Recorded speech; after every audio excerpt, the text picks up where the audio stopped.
Hello, everybody, and welcome to another episode of Curse and Body Mystery. Tonight, we are playing the module Curse Strahd by the Change Transformed, and we're playing in the system and the setting of Frostmark RPG, everything created by Marc. There's a content warning for tonight of bad language, heavy topics, gothic horror, and perhaps some gore. We shall see. But with me, I have a wonderful cast of players. I got Lady Lyra, half of the Megas, played by Julie. Hello, welcome. I'd say something witty, but I'm kind of unconscious. And Marty, actually, Warlock, played by Cookie. Hi. I'm tired of his mother misery strads in the mother misery mansions. Next to the Bustani, our tiefling bard, played by Adriano. Shit. And certainly the shortest of the party, Master Arias, the dwarven wizard, played by Bowie. Hello, welcome. Don't worry, I've had this nightmare many of times before. Just ignore him. I'm sure it'll go away. What's mouth? Don't open your eyes. Alright, gang, what happened last time? I'm not doing last time. It's too late to serious for me. I think it's Bowie to lead us into our final episode. I'm coughing horribly. I could try, but I am dying. Me. Oh no! I can take it if you don't want to. Now, let's save Bowie's throat. Irina, you're Okay, able? okay, fair. But thank you. Okay, no worries. So the episode starts in disaster. Unable to keep his cool in the face of parents and mentor, Irius receives a barrage of insults and painful statements. Freaking out, Irius rattles the iron bars of his own mind's prisons and slumps to the floor in emotional distress. Amartia tries to encourage him with little success, while Irius laments his regrets and mistakes. Nyx goes next, reminding the dwarf that all the specters had only words of love and encouragement for him after they were defeated. And Illyria points out how false the depiction of Lord Feathermore was, considering that he didn't insult her as well. After a heavy discussion between Irius and Nyx about how one would redeem from becoming a monster, Team Trauma continues their exploration. Finding your way to the training room, another hovering light, this one orange transforms into the last party member, the powerful Isiril. An orange shimmering wall prevents your escape as Isiril shares the sentiment of how fun their revenge will be. The battle commences. Isiril immediately runs up to Irius, pushes him to a corner, and recklessly deals massive amounts of damage to the dwarf. Nyx's pompous splendor allows Irius to run away from danger, and Illyria and Irius realize how hard it is to actually deal some damage to them. Amati's approach of cursing him seems to be a more gameful approach. The next couple of turns are spent slowly shaving away Isiril's monochromatic form, banter, and Isiril trying to desperately break out of curses and paralyzing spells. Become Illyria's turn. When Isiril is paralyzed, Illyria crits on her normal and action surge attacks, dealing massive amounts of ouch! Isiril breaks out from Hamatia's curse whilst he's still hanging onto a small thread, ignoring Illyria's opportunity attacks. He goes hunting for Nyx, bringing him down in a single strike and almost killing him outright. Hamatia brings Nyx up as Isiril says he's quite bored of this already and tells Irius to forgive himself already and to live for them. Hamatia heals Nyx, and you are all relieved that you survived yet another fight. Irius remembers more, describing that they were invited to Barovia in Pezoi, how they traveled into the mists, met Strahd in his castle, were charmed and given the task to deliver a letter to the Copperbeards. Waking up the next day, the charm effect ended and their plans changed, now set on ending Strahd instead. Gathering a peasant army in the village of Barovia, they marched on the castle together, and then Irius can't remember what happens next. Nyx stirs up Irius, telling him to get his shit together for their sake, and Irius's resolve blooms in his chest. He forces himself to de-stress a little bit. Hearing soft cries from the east-west, you go searching for the end of this nightmare. You return to the swirling arcane bubble that flickers out of reality completely. The vague humanoid smoke solidifies into that of a monochromatic Irius who begs normal Irius to turn around to forget again because he hates himself. Desperate and afraid, black and white Irius initiates combat. Refusing to fall under the effects of Nyx's control spell, Irius cannot protect himself against a vicious fireball from Illyria. In return, Irius crackles chain lightning through dusk and dawn and stuns Illyria in place as her migraine intensifies. Irius approaches Irius, shooting colorful Irius with a lightning bolt. But as Irius suddenly remembers that they have a magic item, it is just enough to only take half damage, thankfully. Missing a guiding bolt, Nyx runs up to flank with Illyria whilst declaring Team Trauma to be the new and improved party of Irius. Illyria only manages to scrape Irius a little, and in return, Irius takes a step back and upcasts Thunderwave, pushing Nyx and Illyria's unconscious body away from him. But Hamatia manages to charm Irius into action by transforming into his former party, giving him strength. Irius blasts black and white Irius with chain lightning back, defeating himself. But the other Irius refuses to go down, claiming nothing will change. Instead of being defeated as the other shades, Irius' form solidifies again and morphs into Strahd von Zarovich. At the same time, Irius regains the memories of that tragic day, of how the Barovian army fell, and how his party was taken from him one by Strahd, and how he faces Strahd on Serpool Bridge, failed, and was tossed to the stones below. How he awoke in the care of an old red tiefling, but ran away from her, choosing amnesia and paranoia over the weight of his memories. Strahd takes a step forward, declaring that he will teach Irius the meaning of the word utility. Damn. That's very dramatic. Wow, good job. Good job. Thank you. All right. I did the reading. You did the thing. Thank you, kind sir. All right, going back into the moment.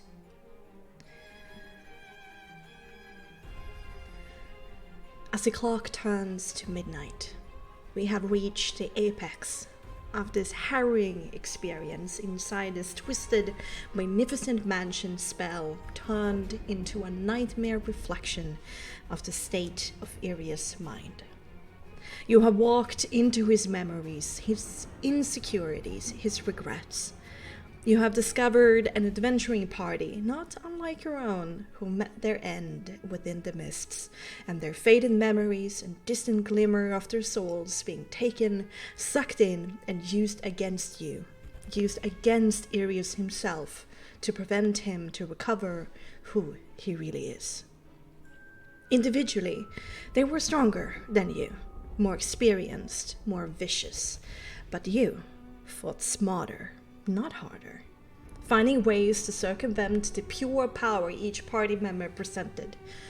Beyond the satisfaction of each win underneath your belt, it has still wearied you, hurt you, and here, where you thought you were finished, facing down what should have been the final specter standing in your way, a twisted version of Irius' own mind.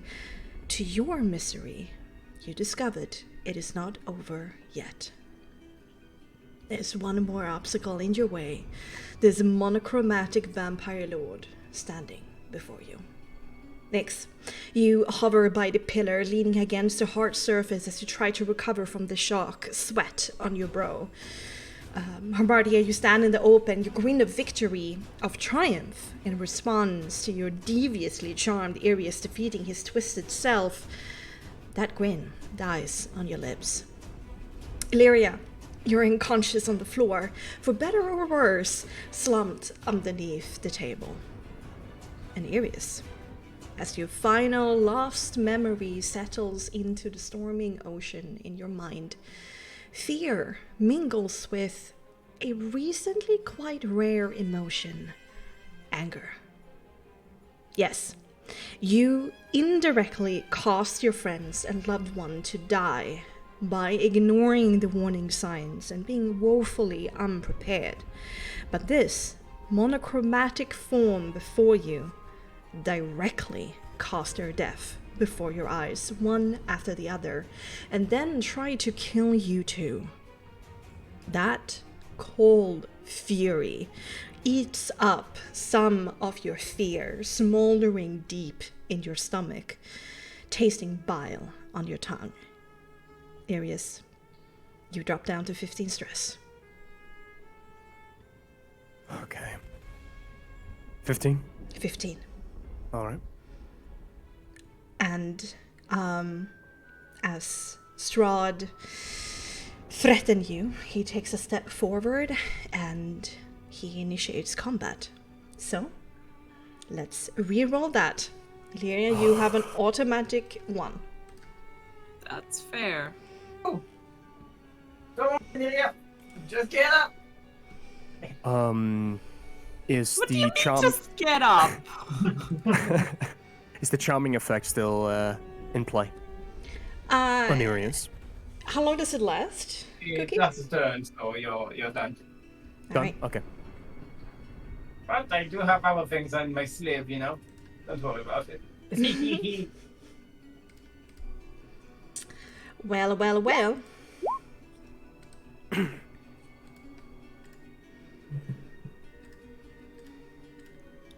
Should have special. Yeah.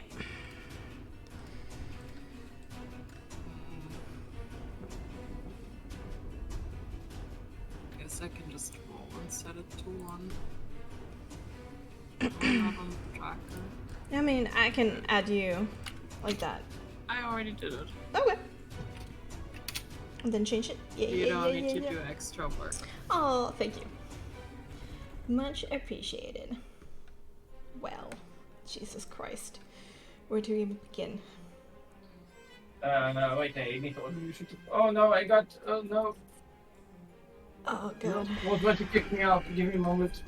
Oh? Yeah, we decided that I got kicked out, so I need to log in again for some weird Okay. reason. Give me a moment. One moment. Oh, they have added an open character. That is actually so nice. What do... Okay, I'm rolling. Oh no, boss music. Oh shit. That's 7 for me, because I still need to update my initiative. Okay. Don't worry about it. We should also change the range of areas. It is now that.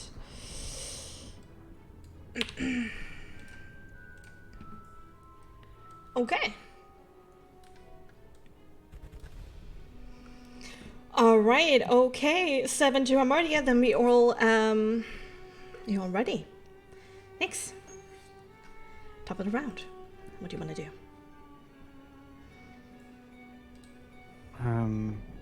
What do I want to do? What do you want to do?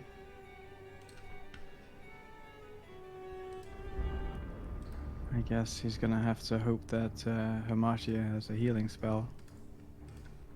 And looks at Strahd with shock and surprise as well, surprised for a moment before like thinking, oh yeah, this makes sense. All things bad happen in this area. All roads lead to Strahd. He gives bites his bottom lip and I guess just he's gonna have to just cast a cantrip here and will as he moves back he will click his fingers to cast Sacred Flame on Strahd, unsure about what's going on and hurting hard. He casts that's a low roll. Dex save from Fake Strahd. All right. It's music, man.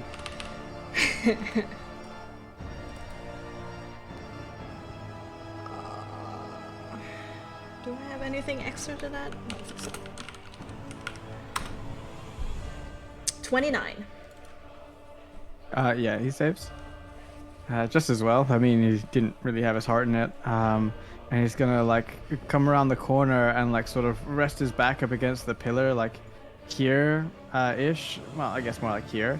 And Hamartia and Iris, you can see that Nyx is just like within an inch of his life, breathing heavy, like a blood coming out of his mouth, around the corner of his mouth, battered and bruised, his hair absolutely a mess, and it looks to be in some pretty hard pain. And looks over to Hamartia and goes, I'm running out. Don't know what we do here. Get Illyria up again. And that's all I can do. Okay. All right. For now. All right. Arius. On your Actually, turn. oh no, hold on. Can I? No, I'll hold it. Never mind. I'll hold it. Lord Strahd turns his head towards you, Arius, with a smug curiosity, watching with interest what you will do, or in this case, fail to do. How was your turn spent? I take it Arius is still rolling to see if he's combative. Yes, but against the DV. 15. He failed. Yeah. Arius met with this gaze. He's sort of isolated in his head right now, just him and Strahd standing in front of him. He is instinctually holding his hand with his soul mark up to his chest, sort of making a fist, trying to relax his beating heartbeat.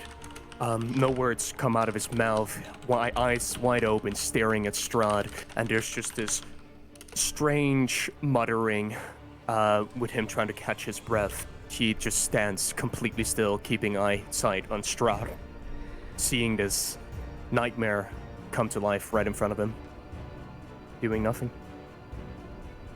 Okay. All right. My turn. Or Strahd's turn.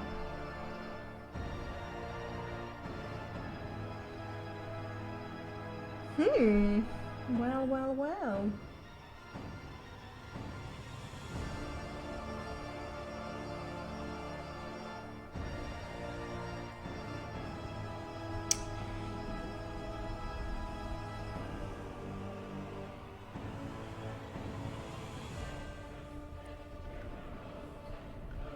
Okay, we're going to...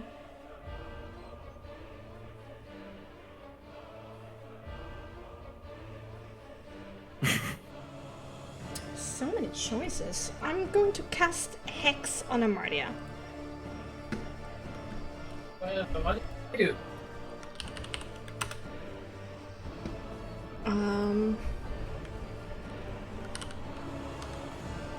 That you need to do a saving throw. Saving? Yeah. You just hacked something. What's saving for? Oh no, right. It's just yeah, it's just concentration. It's not saving throw. Yeah. Yeah. And with that,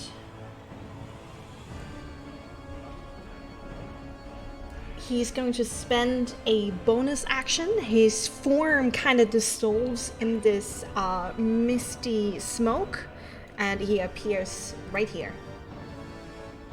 Isn't excellent? Oh, never mind. Oh, there's some start bullshit. Oh, no. That's true. Can't do 2 bonus actions. Gosh, too many options. Okay, he's just gonna have Hex. And, you know what? He's just gonna shackle, and he's going to force blast. When Strahd raises his hand to shoot these 4 arcane points of piercing damage, the look of his force blast is exactly the same as your, Hamartia. powered by wind. Yeah, I fucking knew it. Who's he shooting at? At you, Amaria. Cool. I will use my reaction and right. I'm currently transferring a character sheet. Give me a moment to update all my shit because I'm gonna use my reaction as a changeling. I can use my frightening, unsettling visage.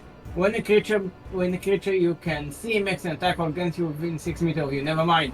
I'm fucked. 6 meters. Okay, then I will just roll to hit you 4 times. Yay! Well, the first one is a critical one, so that's what's your AV? My AV would be 16. Alright, so that does not hit, but 26, 24, 31. Nah, they all miss, you know. We just whiff. Just whiff. No, we hit. It's fine. Alright, you take 23 points of damage. Okay. And he raises his sword in a parrying stance. The whole time he's been pretty like slow and sluggish with his movements, like he's not even trying. Maria, your turn. Maria will getting almost battered by 3 of her own blast. Will snap out of the little shock that she's been, and while coughing up blood from the internal organs being dropped down, she is going to get over here, and first things first, will cast a first level healing word on Illyria. Alright. So that's a 1d4 plus 5. Illyria, you get 6 points of healing damage. Nice. As I lose a soul, fuck me. Okay, I'm on 1 level 1 soul. Shit. Oh no! Holy shit, guys! Okay. Yeah. And the next thing she is going to do. I can do a first level spell, and as an action, like any other spell, right? Because like it's not a spell and a cantrip, it's a first level spell and spell, right? Yes. So if you cast as a bonus action and it's a level 1 or a cantrip, then you can cast whatever level you want for the second. Okay, cool. Amartya will dig in both of her. She will just grab Irius at his shoulder blades, and almost out of the sheer like in survival instinct, almost like sink in her nails in it, and she will just shout, "You there! You brought us here. We help you, and now I suggest you help us." And she will cast suggestion on Irius to make him useful. I'm going to spend my reaction to counterspell. Ah, you dirty little vampire scum! He like holds Oh, up his... that's another soul gone. I will use my Inspiration. I use my inspiration. Oh my god! Wait, No! that's my only. I'm out of first level souls. He brings up his finger and do this back and forth movement as his soul comes out of his soul mark that seems to shine from within his clothes, and he's go, I want to see what he does on his own accord, if he's strong enough. Maria will pull out her knife and begin to mark towards start.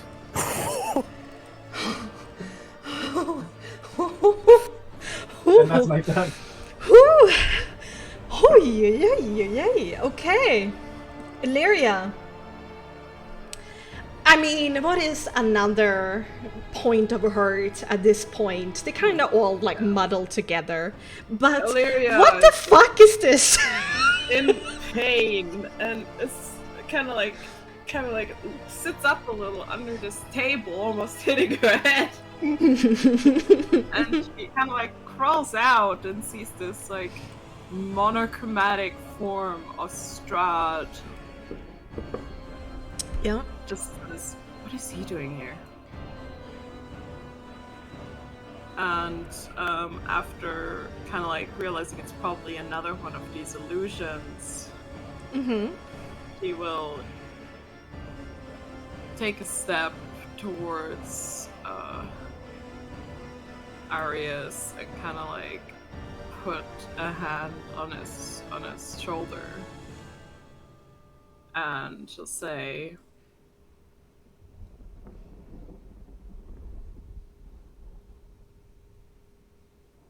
he's as fake as the rest of this place. But if we have to get past him, we will somehow. And after she finishes that, she You can spend your action here encouraging Arius if you want to. Like, you can make this into a check. Rather, do something else. Okay, alright. Then let the words speak for themselves. As she finishes those words, in her other hand she has the broken sword hilt. And she looks towards Strahd and says, Yeah? tyranny is never an acceptable necessity in a cruel world. Yes! I vow to enforce this will with this sword in hand, even if my flesh may rend and my skin burn in its light. Oh, heck yeah! And coming to life slowly from the hilt up is this vibrant basset sword of pure golden light. And the sword is vibrating in your hand, Lyria. It's excited. And then she is going to take more steps towards Strahd. They're very wobbly, but she's not gonna give up now. Okay. At the end of your turn, Strahd is going to use a legendary action to look down on Hamartia and kind of whisper underneath his breath. Step aside, worm. Let's see. 34 to hit. Yeah, that hits. Okay.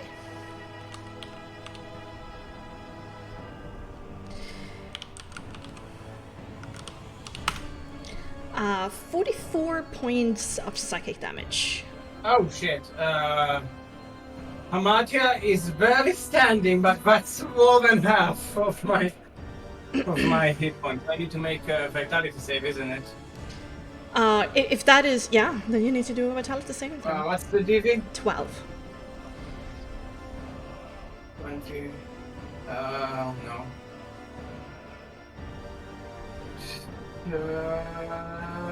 That's my vitality. I don't know. 19. Nice. It hurts. It hurts a lot, and it was scary, very scary. I also need you to make me a pre-man save. Ooh. What did he hit me with? What did he hit me with? The sword, the wicked onyx blade that has a slight curve to it. It has a swirling handle of gold, and tied to it is a red sash. 24. Okay.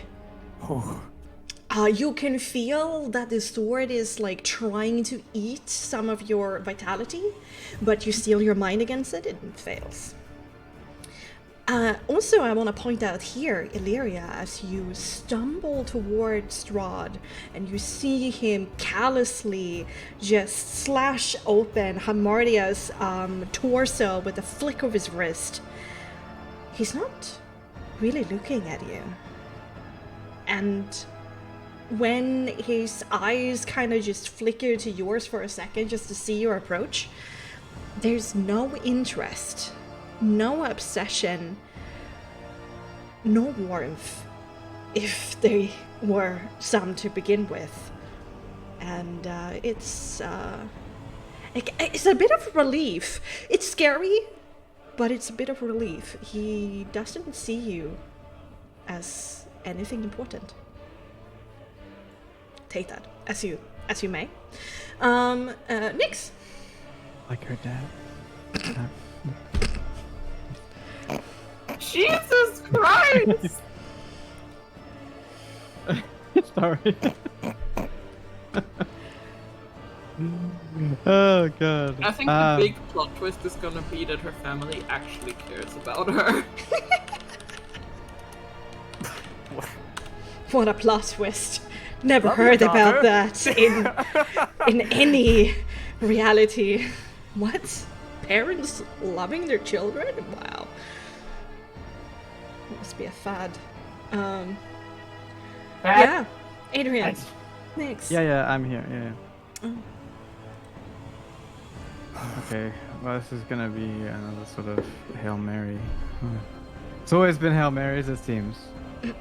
As Nick sort of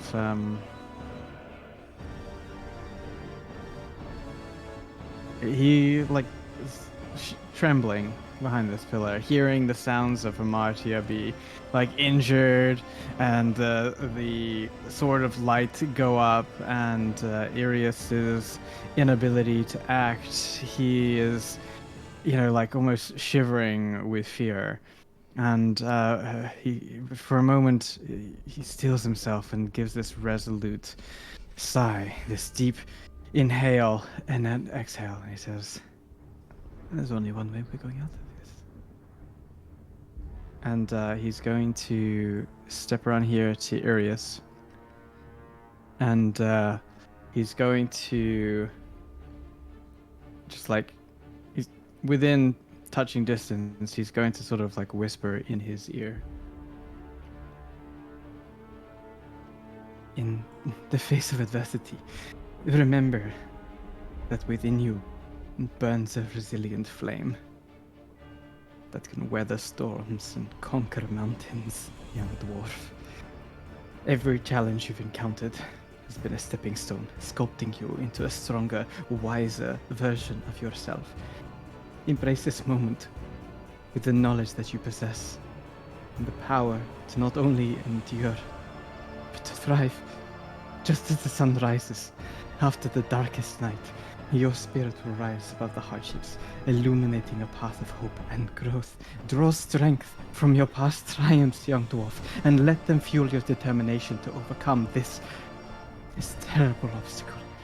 With unwavering resolve, take my courage. You can rewrite this narrative of your journey. Turn this adversity into greatness, and attack through." And he will cast invisibility on Irius. Oh man. And step back.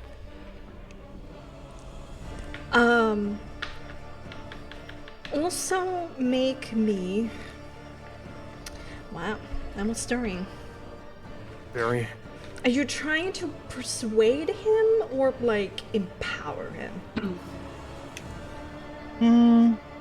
I guess with all the things that led up to this point, the words that every single one of us has spoken to Irius to try and get his shit together, what Nyx basically resolved to himself is that the only person that can resolve this situation is Irius himself. Unless he is strong in who he is, it makes no difference what we do.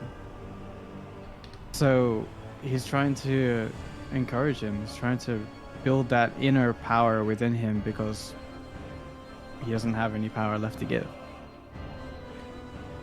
Alright, let's do an empathy manipulation. with advantage, considering that's their speech. My loins are stirred. Come on. Come on. Oh, it's started. A 19. A 19. Okay. Aries, I will give you a choice. Mm-hmm.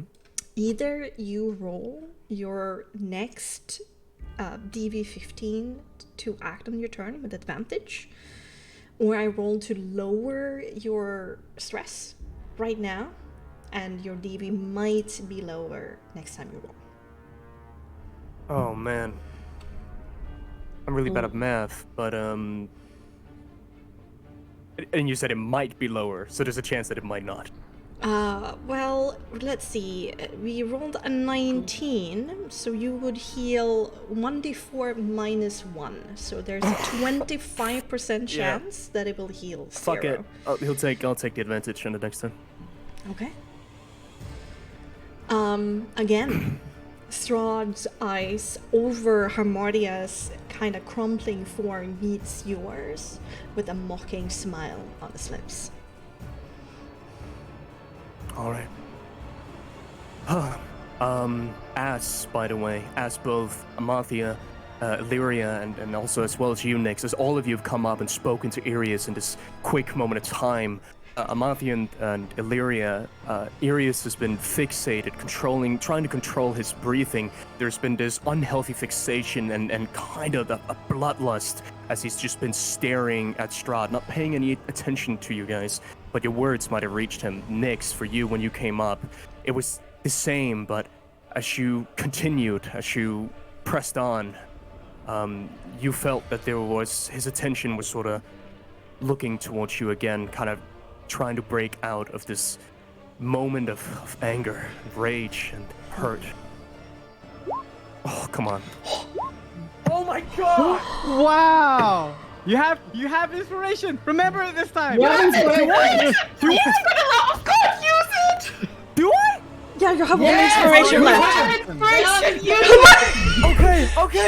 Wait, so You can do I reroll roll twice. again with advantage? You reroll twice because you have advantage. Oh, holy shit! Do it!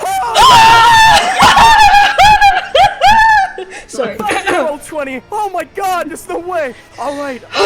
Okay, so listen to me. In a fraction of a second, your mind makes a decision. A bone-deep conviction settles in as echoes of voices fill your mind. Of Kythor asking you to try and make something good in the face of this tragedy, to not give up. Of Aurora telling you to learn from your mistakes, to at least be better this time around. Of Cyril ordering you to forgive yourself and finally live, if not for him, for yourself, at least for their memory. And of Joseph embracing your face in his hands, wishing you happiness and love for all time. You cannot wallow in your self-pity anymore. You cannot balk at what Strahd called futility. There's only one thing to do: to continue to struggle in the name of a brighter future. As your soul mark crackles with energy, Master Irius Stormlight of the proud Copperbeard clan, who ousted the vampire masters, student of the brilliant Lord Fethermore, and inheritor of 4 beloved souls' final wishes. What would you like to do? As Steph stares down at you, mocking you. Breaking out of his anger, breathing in the first deep breath of air filling his lungs. He snaps out of it, and in the midst of his anger, he looks around. He first sees you, Nyx, standing up against a pillar, breathing heavily, panicking, looking like you've given everything you had. He looks to his right. He sees you, Illyria, struggling yet pushing on, having gone down 1, 2, 3 times, but every time you come back up, blood trickling down from your head. And still you push on, and then he sees you, Amathia, the light of the party, but similarly with this build and all this magic, with no other options left, you decide to press on, dagger in hand, facing down this great evil. Irius raises his hand up with his soul mark, about to try again, about to cast a blast, but before he shoots off his spell, there's a glimmer coming over his eyes. There's a realization, and he takes out his duffel bag, reaches it out in front of his stomach, opens it up, and reaches inside, grasping for a gem. Takes it out, and he, in a moment just before he uses it, he looks towards all of you, steps out, looks towards Strahd. No more running away. No more fear. And if there's fear, I'll look you in the eyes. I will face you. And this time, I'll do it with a clear mind. Run from the exit. We'll get out of here. And he cracks the gem in his hand, throws it next to Strahd, and he's going to summon an air elemental, trying to hold him at bay as he tries to guide the others out to an exit. Actually, as you go to crack the stone to activate it, when your resolve is set, you pause.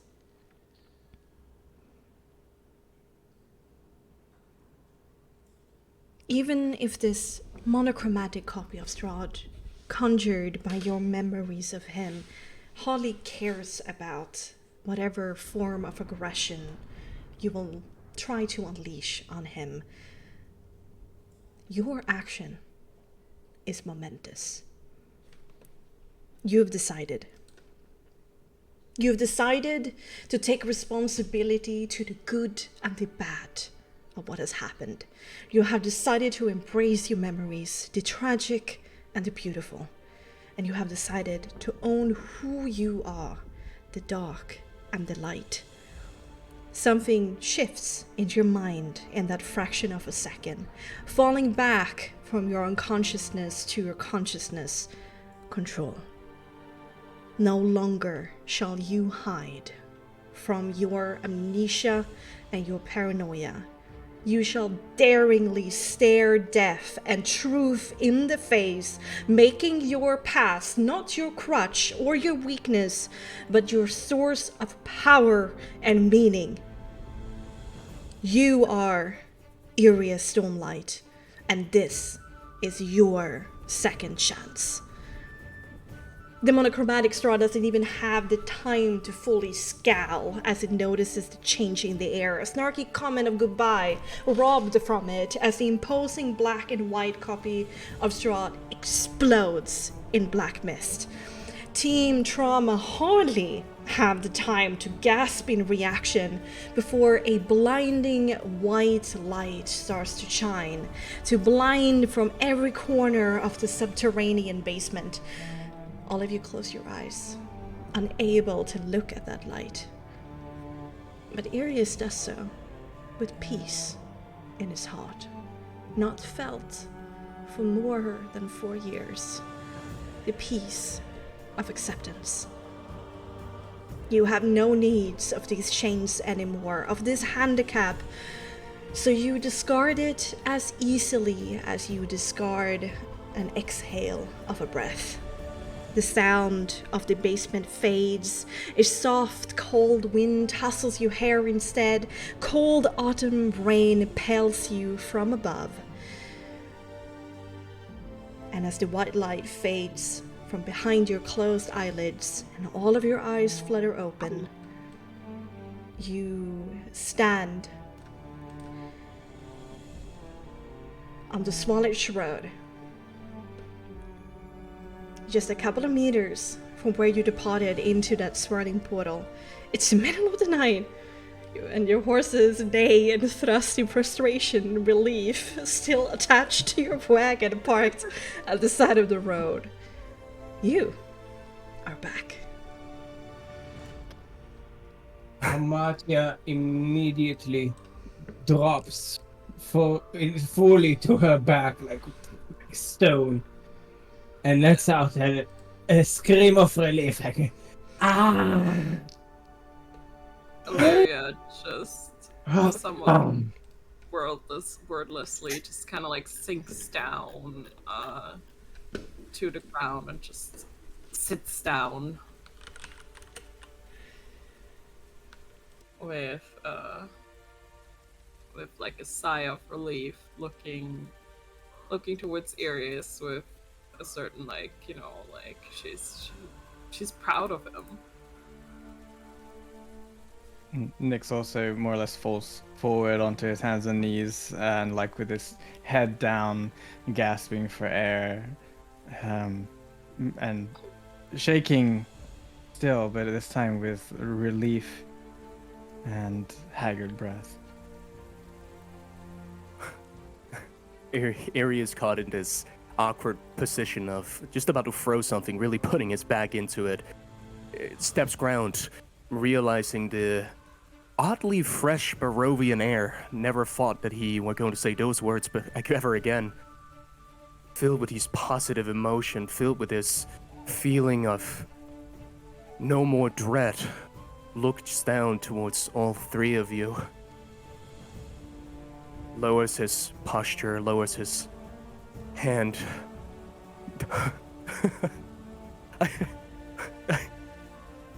You did it. No, I'm pretty sure you did that. I'm pretty sure we did that. True. Let's settle on that, shall we? Yes, come here, all of you. she's going to steal. You! All of us! Oh, fuck my head! Good job! Good job! Can you not talk so loud? I have a horrible headache. Thank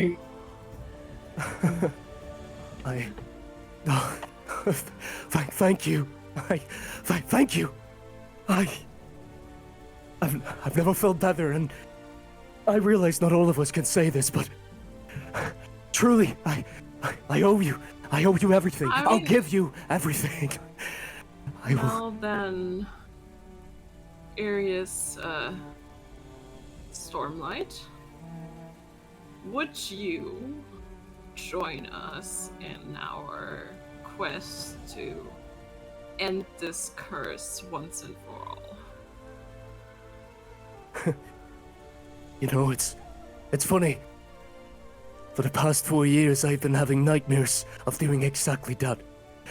And for the first time, it sounds more like a dream. It would be my honor. Well, Arius, as fun as it sounds, there's gonna be plenty of hardship, plenty of emotional and physical trauma on all of our bodies and minds. But I am sure you're already aware of that. Either way, I, Hamart here, am more than glad to welcome you to this brave endeavor. With a wide smile, with his beard sort of ruffled up more than usual, he nods to you. Thank you.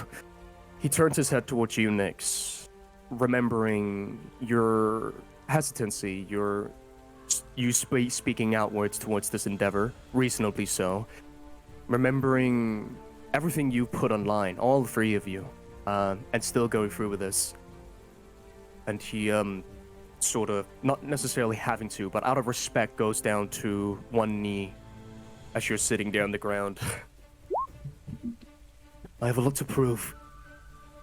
Starts today. No more cowering. Not like you've seen in there. No more. Trust me, all of you. You'll see some lightning, some spark, unlike ever before. I am a Stormlight. That name is not given to anyone easily. It's good to have you. Nix looks at Arius, like raises his head up as still breathing, and looks at Arius, and he says, "If you do that again, if there is something like this that we have to go through again, you know what I'm going to do. You know what I'm going to do, Arius. You know." Yes. No. I have a good idea. Well, there is some good news. And the similar motion that he made when you first met him, when he was frantically talking about this key, he taps the side of his head. You know, I've been rather forgetful as of late, and I think I've misplaced that key. So it sounds like we're not going back there ever again. Glad to hear it. I need a nap. Yeah, how are we all feeling about... How far are we from Vallaki? Oh, right. We were on the road to Vallaki. I mean, no. we technically have a house there if they haven't, like, taken away my fucking, like, sainthood or whatever. I can't imagine why that would be the case, but we were here, like here, Bexxy or so, right? Yeah. We're still always off. Oh, the thing's been reset on the timer, on the map, Bexxy, since the new version. So now it says we are 12.4 hexagons away, as opposed to time. But for me, it works. It says hours for me. It says hours and hexes. It's like every hex is an hour. I don't know if Oh, that's 14 hours. Oh, is it hours? Okay, fair enough. It's just like it's h ... Okay, so we Yeah. are, like 13, 14 hours. Yeah. 14 hours away. Oof. And it's what time? Midnight. I propose we make camp somewhere here. I propose we just go to sleep. We're not gonna sleep on the road, Hamardia. We can pull the horses to the side. We can water them. We can feed them. We can take refuge within the carriage somewhat, or sleep underneath it or something. But I literally can barely move a muscle. Yeah, let's do that. Okay, makeshift camp it is. Camp sounds good. Camp Yeah. sounds very good. A lot to catch you up on, Iris, but not now. I am Everything in afraid. due time. Yes. And speaking of time, I would like to remind you all that we are on a ticking clock from some very unfortunate pie being made. Oh god, yes. Fine. Does anybody need souls? I have more than I need. I am out of the weak ones. I need some souls, please. Of course. I have plenty to spare, as it seems I, didn't spend many. If you could give me 3, that should set me off for at least a day of intense fighting. Of course. Let me know what you need. First of all, you take the wagon and unhook the horses so they can rest. they almost try to bite the first hand that reaches for them, why did you do this to us, kind of deal. But they relax after they're unattached to the wagon. You find yourself the first best you don't care small opening in the trees park. Make the hastiest ever campfire and camp you've ever made in your life, and you plop down to have some midnight snack before going to bed. And you may transfer some souls if you want to. So out of game, if you guys could give me 3 potency 1 souls, that would be great. Oh, okay, well, Arius is a bit of a poor man. Illyria Got will you. give you 1. Thank you. Nix only has 2 potency 1, 1 potency 2, and 1 potency 3. That's it. Okay, you're fine, you don't need to give a shit. Illyria has like 4 potency 1 souls, but he doesn't use them too much, so I could have one. I burned for 2 souls in 1 turn. I tend Oh, to use kind a of- fair bit of spell slots, so. I can give 1 to Nyx and 1 to Hermardia. Yeah, Arius has 2 potency ones, so he can get off 1. He doesn't use it too often. I No, know, you so keep you 2 should probably at stay, least. yes. Okay. Yeah. Then he It's has- just Oh, just man. Nyx uses a lot of first ones. So We Okay. are in dire need of souls. We Okay, need to so- find like a place full of like disabled Barovia. people. Wait, And what soul Oh, potency God. does a child have, actually? Cookie. what? what? That's go what we to the did last orphanage. time. Okay, I mean- thank you for the soul, by the way. We can save them from being turned into pie by killing them. Illyria. What? I was only kidding about that suggestion. Okay, yeah. Well, we do need souls, but what else is new? Listen, We I also don't. need I souls. hate to be the bearer of bad news, but I don't think we can take on my mother with half the ammunition. So, what do we do?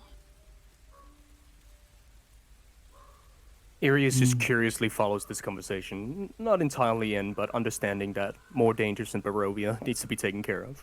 Martia notices that, and she'll say, when we encountered you, we were on our way to kill my mother. It's a long story, but I would love to tell you when I am not.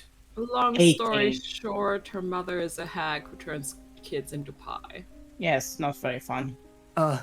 Well, in that case, I don't need much more justification. Although, yeah, of course. Ilias, I, make me an intelligence check. Of course. Just pure intelligence? Yeah, pure intelligence. Okay. How intelligent are you? That's. Jeez. I mean, it's better than 10. It's actually enough for this. Your memories are a little bit jumbled, so it takes a moment for like it to spark in your mind.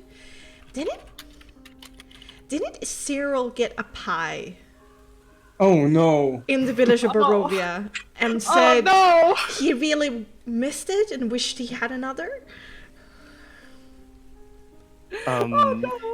You said him no.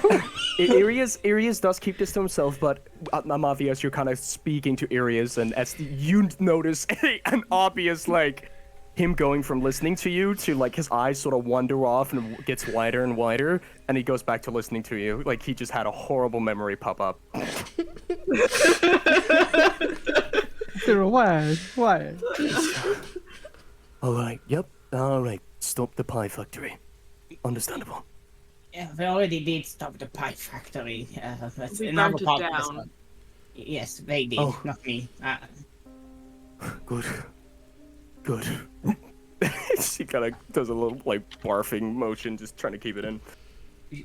You see this sort of Martia's confidence just crumble, almost implode, as the guilt that she feels just eats at her, especially now that she's super tired. Well, let's talk about it in the morning. In Yes. fact, let me make sure that we have a good night of rest. And Arius just stands up, and he goes over to a side of the camp where it would kind of lead into the main road. So if anybody were to, if anybody were to find him, it would kind of just be the direct line of sight from where they are to the camp. He's gonna just set up, use the alarm spell and set that up. Nice. Well, this is how I've been staying safe in Barovia. Insane or not. So, do we probably wanna have watches, right? Nice. He'll make that an audible alarm, by the way. Okay. It's far enough so some people can kind of wander around the camp, but should somebody wander from like an entrance, that will go off. He'll tell everybody about it. In my head, I heard the pling on my phone, like from Joey's phone, when he gets a like notification from Audible. You got mail. Yeah, although I'm exhausted, well, I suppose I did fight, but I feel as if the physical exertion is not nearly as bad in me as it is within all of you, so I can take first or whatever watch. Right. I'm fine to go next. Broken sleep. Got to. I'm not entirely sure if I'll be able to rest comfortably anyway with all these bruises. But I'll take second. I shall take third then. I guess it just leaves me. A horse how it neighing works. in the background, saying yes. You mean he's not saying nay? Nay. Do the neigh neigh. I've Okay. I put up a spell around the perimeter, something to alarm us in case, well, anything really goes over there. It's nearby the road. You can wander around here, but if anybody comes from the roadside, you'll hear a loud noise. Alright.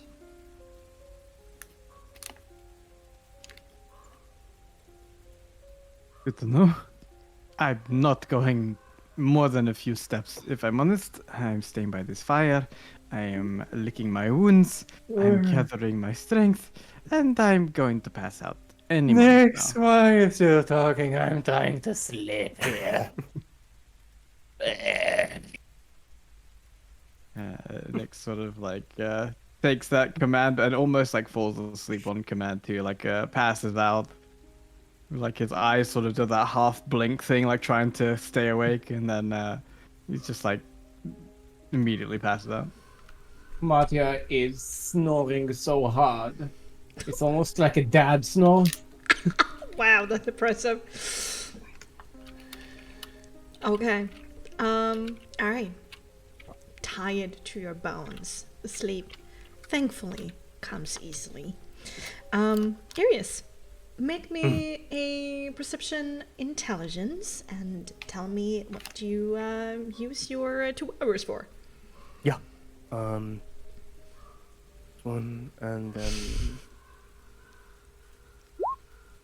Sweet. Oh. What the Well. fuck? Which this is quite dramatic, anyways. Okay. So, yeah, Arius is sort of, sitting near by the camp, watching over, and as the others are fast asleep, he begins looking down at his soul mark, caressing it with his thumb, thinking over what has happened, thinking over what has occurred, thinking about Cyril, Aroa, thinking about Kyther, Joseph, Campbell-Dard, Copperbeards, Strahd, Barovia. Is there, what's the weather like right now? Are there like a puddle or something that that would be like nearby? Yeah, as you can hear, there's a steady rain. Thankfully, there's not. It's almost still. So the rain comes in this pretty consistent, heavy pattern from just above. So it's quite easy to protect yourself from it because it's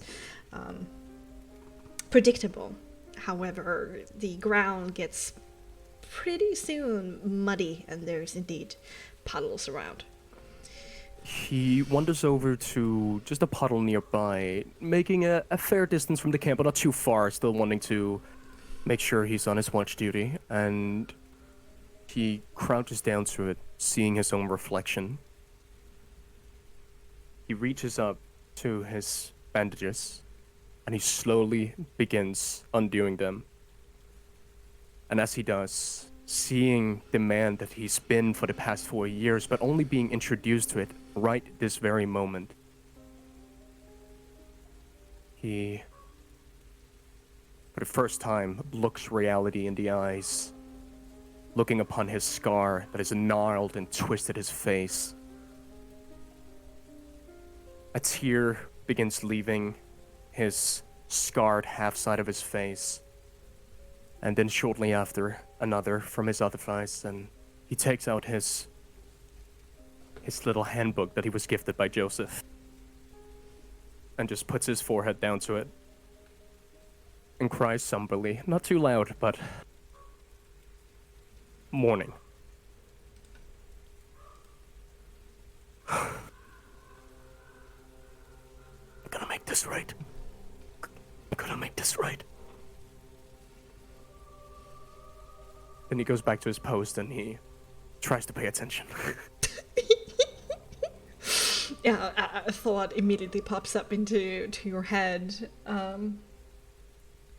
When you calm down, what would your mother think if she saw you? Like, of how bad you look and how much you need, like, a bath and a trim. She would probably scold you.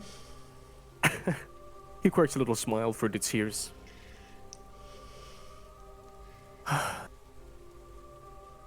Alright. Have a lot to do. Puts his handbook back, wipes away his tear. He doesn't bandage up again. In fact, he just leaves the bandages next to the puddle. He goes back to the camp. Alright. It's hard being on your own, processing all of this, all of these swirling thoughts. And, you know, having that bookcase all jumbled and out of reach. You need to do some organizing. Get it all, you know, back in tip-top form, but it's heavy. Heavy to do so. You don't know how much time has passed as you're deep, deep within your own thoughts.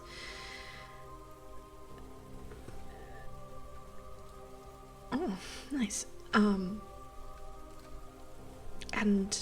that is when you feel a creeping sensation, almost like a cold 2-3 fingertips moving up your spine.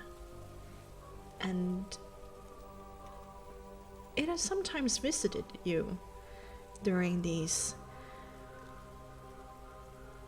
4 years you don't really look back so kindly towards.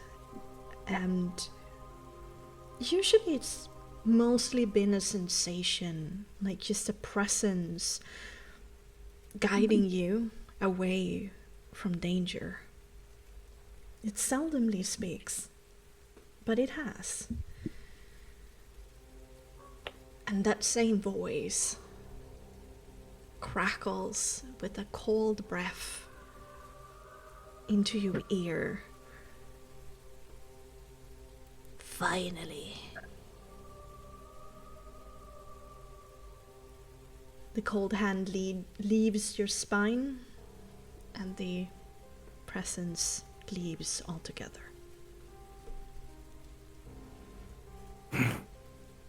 Breathes out. I agree. Doesn't pay it any more mind.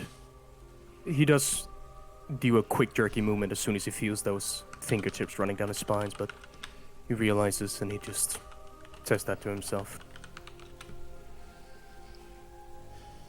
Yeah, watches over the night. Tries to pay attention to the time, despite rolling that one. You might overstep a little bit your watch, but that's okay. You think to yourself, 2 hours should have passed by now, and you head on over to Awakenings. All right, Nix. Hey, Yeah, Nix. 5 more minutes. 5 more minutes. I would give you that, but I'm afraid that may not be 5. Right. Right, of course. Need anything? A massage? But, amongst other things, a good night's sleep. I understand. Hopefully, this house or whatever, can find some proper rest. You deserve it. We deserve a lot of things, but we seem to be not getting those things. But anyway, you also you need to take your rest. Wait. Irius, what? I'm fine. Bandage is not there. It's gone. What's going on? I thought like you were all messed up, but no, you actually, you look kind of Messed up. Yeah. no. It kind of suits you. You know, you've got this whole sort of wounded warrior kind of way about you. It's working for you. It's working. Well, thank you, Nix. I guess I'll just have to work a little bit more on that warrior part. Well, if you can't, look the part, how can you act the part? Is what I always say. I'll keep that in mind. I will. But yes, I forewent them. Didn't eat them. Dirty. Kept me down. And no offense, but they smelled awful. Yeah, they did. They smelled horrible. Now they're gone. For good. Whew. See, like, shiver kind of go down. I mean, there's like a level of, I'm used to be cleaner than this. Alright, well, I'll catch some shut-eye. If that bell goes off, hopefully it's nothing too bad. Keep a lookout, but I'm sure it will definitely help if we are set upon by anything. But yeah, you get your rest. I'll wake Mattia soon enough. Alright. Yeah, good watch. And Arius tries to, he sticks around and just finds a comfortable spot in the camp and uses his duffel bag as a as a pillow, kind of balling up, using his beard as a bit of a cushion. Looking real fucking comfortable. Good. And you think for a moment that, how could I possibly sleep after all of this? And then 5 seconds thereafter, you're gone. Okay, Nix, give me Hello. perception intelligence and tell me what you do. Well, Nyx is pretty bruised up. Pretty sore. Perception intelligence is coming your way. Onegaishimasu. 11. 11. Alright. He's half paying attention. He's somewhat. He's feeling the effort that everyone has been going through, but also like even before that, we just left a mountain where we fought a massive tree, and Strahd came upon us, and like Nyx's throat is still kind of bruised from that sort of being gripped and held aloft by Strahd. And overcoming adversity and realizing that at the end, the fight that was in that mansion wasn't really theirs all along. And half paying attention, knowing that the alarm spell is up, he opens his book and he's gonna start like sort of jotting down words and like continue writing his novel, using the additional experience that he has since gained. Mostly focusing on the fact that you can have an arc within a novel that derails the entire main story for a while, as long as there is a moral story at the end of it. Sure. Or a great reward. Well, I don't know. We haven't had any reward yet, so I don't know exactly what that reward is, other than, this guy isn't wearing bandages anymore and he doesn't smell so bad. Okay. I mean, new party member, but okay.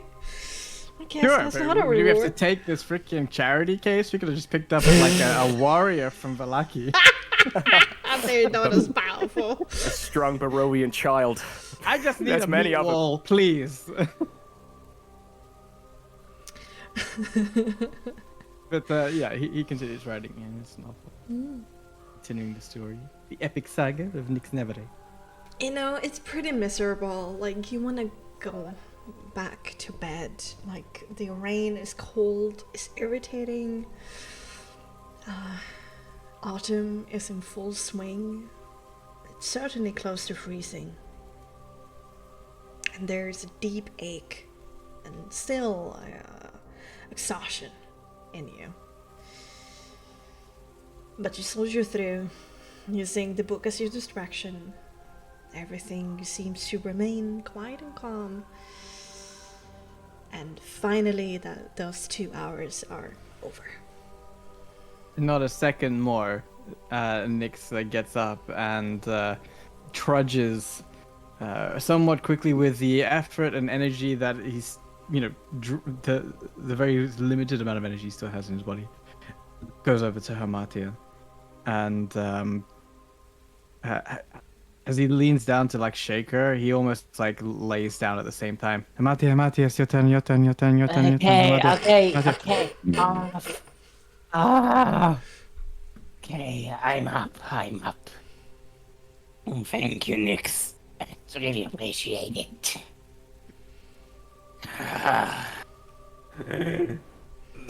Matya begrudgingly stands up and goes, I don't have company tonight.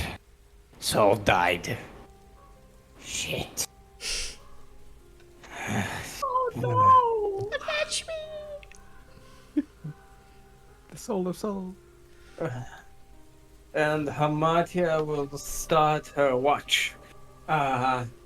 She will start watching for 10 minutes and then get bored and tired. And then she'll start playing catch with the air because there isn't soul to throw like little grains of dirt at. And it's just like catch, and there's nothing there. And she does that for a bit. But as she begins to wander in thought, she is reminded of the incoming inevitability of facing her family. She picks up a stick from the mud and begins to draw almost a doodle of her sisters, Ophalia and Bella. And she entertains herself by thinking about all of the things she wants to do in order to repay them for their kindness. She draws a line on the neck of Ophalia and other various violent acts against doodles. She is filled with this anger. But also,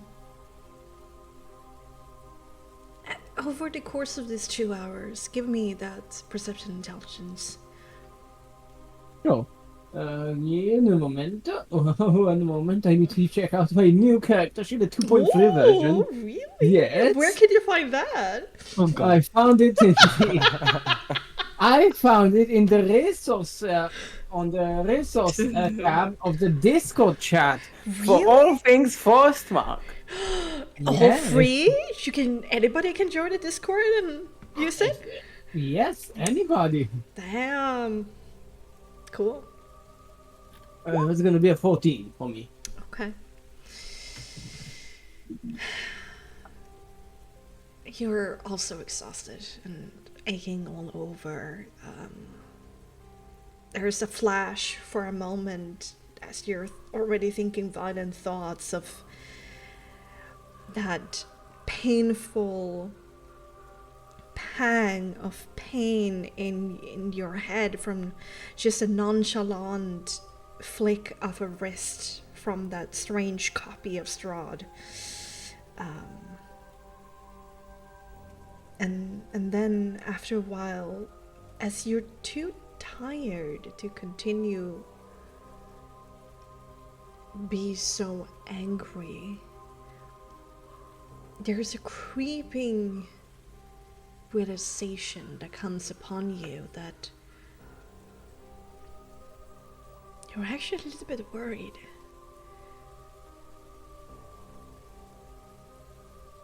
Not really worried about yourself physically, meeting your family again.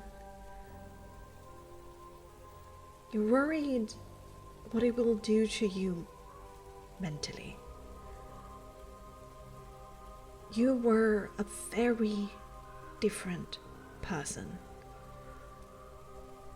in their care, molded by years of mistreatment, of being treated as lesser than, constant insults and demeaning words of belittling you. And there were moments that you even believed those words to be true. How could you not? If that was your whole world. Will meeting them again undo all this independence and self-confidence you gained? Will you be the same, despite their presence?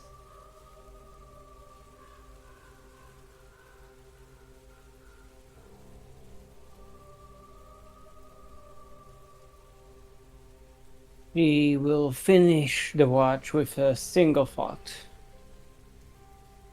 I need Soul here.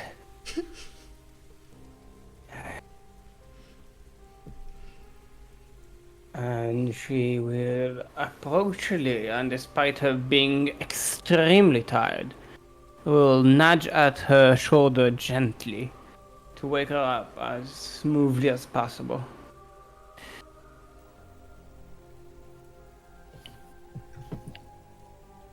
Okay. Lady? Lilia? Her eyes just kind of snap open at the mention of a lady, and she's just like, don't fucking call me that. You see how much you're raising her hands in a give okay posture. She kind of like laughs, but the laugh kind of like makes her headache worse. Ow. Okay. Oh, are you I'm okay? joking. Yeah, I'm fine. I'll be fine. Okay, good. So, apparently nothing happened tonight, which is great. And I do hope that nothing will happen to you as well. And, well, you go get... Sleep well. Get some more rest in.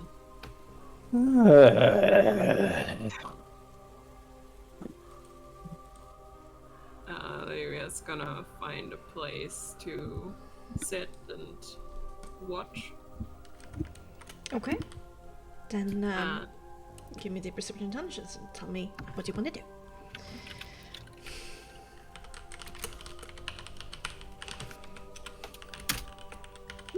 That's a 23. Damn. Maybe you're a little bit on edge at this point. A little bit paranoid. Too much danger. How to relax? I mean, I don't think she's helping herself, because when she's not like looking around waiting for something, just another terrible thing to happen, she's kind of like, and she knows it's probably a bit silly, but she remembers that she asked Nyx to have a talk once they were out of that mansion. And scary. She's just kind of like going through like all of the possibilities in her head and what she was gonna say to him, knowing full well that in the moment she'll probably forget all of it. I mean, are you even gonna do it? Like, opening up yourself like that and being vulnerable like that? Yeah, and like, but she kind of wants to know where she stands, and like, she feels like it's important with how things have been going. But also, right now, really the time to bring it up. I mean, yeah, you can die tomorrow. And will declaring your love, will he know? And could that be dangerous? Yeah, so her mind's kind of like, she is looking around, kind of paranoid, almost as if kind of like looking for Strahd to just jump out because he knows she's thinking about declaring, you know, her affection for someone else. Coming out of the, the bushes like the boogeyman. Yeah. Yeah. But no, there's no resolution. Rain fades over the course of the night. So when you take your watch there, yeah, it's only a light drizzle in these wee hours.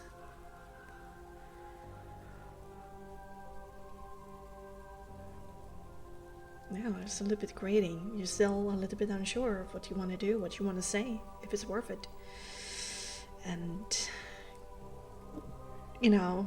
with the exhaustion, there's a lot of anxiety. Tired adrenaline.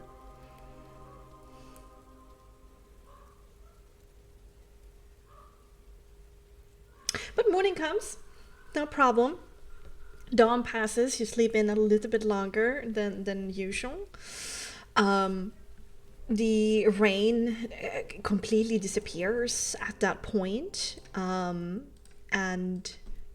instead, once it's still wind still, the mists thicken and swirl around the trees, limiting your vision more harshly than normal, and even dampening the natural sounds of the forest.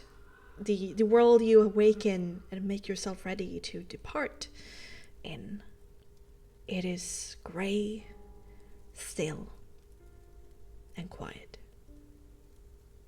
Team Trauma, 4 strong again. What would you like to do? I'd like to roll some hit dice. Alright. I'd like to also submit that. Yeah, I'd also like to roll some hit dice. Actually, let's go for a break and roll some hit dice, okay? Yeah, that'd be great. Get like half of them, right? Yeah, half of them back. Yeah. You get half of them back. And then I wait, can roll back immediately. you don't need a healer's kit for the long rest one? Not for the long rest, because then it's Yeah. time. During the short Yeah. rest, you need the materials to take care of the bruises and bandages and Got it. So when you say you get half of them back, is it just half of all or half of what you use? No, half of half of your total. I get it. half of total. So it takes 2 days to recover all hit points, but you don't spend them beforehand. You have to recover first, then spend. Then Yep. spend. That makes perfect sense. Yep. Oh, these fucking nat ones! I swear to fucking God! I swear. And you remember to add your vitality for each of the die you spend. Oh. Yeah. Oh. Vitality I'm a is plus. dwarf. I have that. Vitality. Yeah. But roll some hit dice. I'm gonna go refill my glass. You guys do the same, and we trickle in. Get the chocolate milk. Yes, get the eggs. All this I had egg normal earlier. things. Chat. I will be right back. I'm just gonna refill my glass. Do I just roll all of them? Fuck, I might have to roll all of mine. I need to roll all of mine. Come on, baby. Come on. Win in Vegas. Alright, that's better. Well, 2d10 plus 2. Yikes.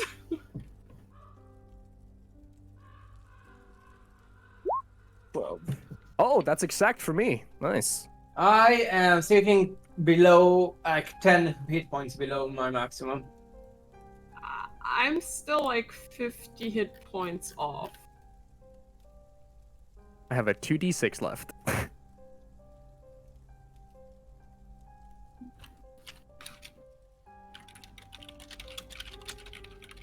I guess in the meantime, I can start filling out that new delectable character sheet. Yeah. I I'm was gonna just grab hoping some- I have more souls in it, you know? Hey, isn't there like a get the character sheet now and get 3 like tier 3 souls or whatever for free? Yeah, Come on. I'll make do with 1 souls, to be honest. Yeah, all Alright. the character sheet 2.3 comes with 28 new level 3 souls. Hell yeah.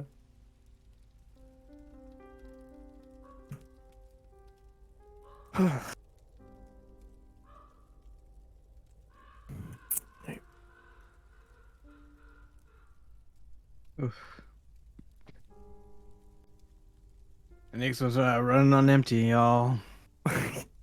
I had enough to convert down and reconvert to 1 level 3 spell slot if one of us died.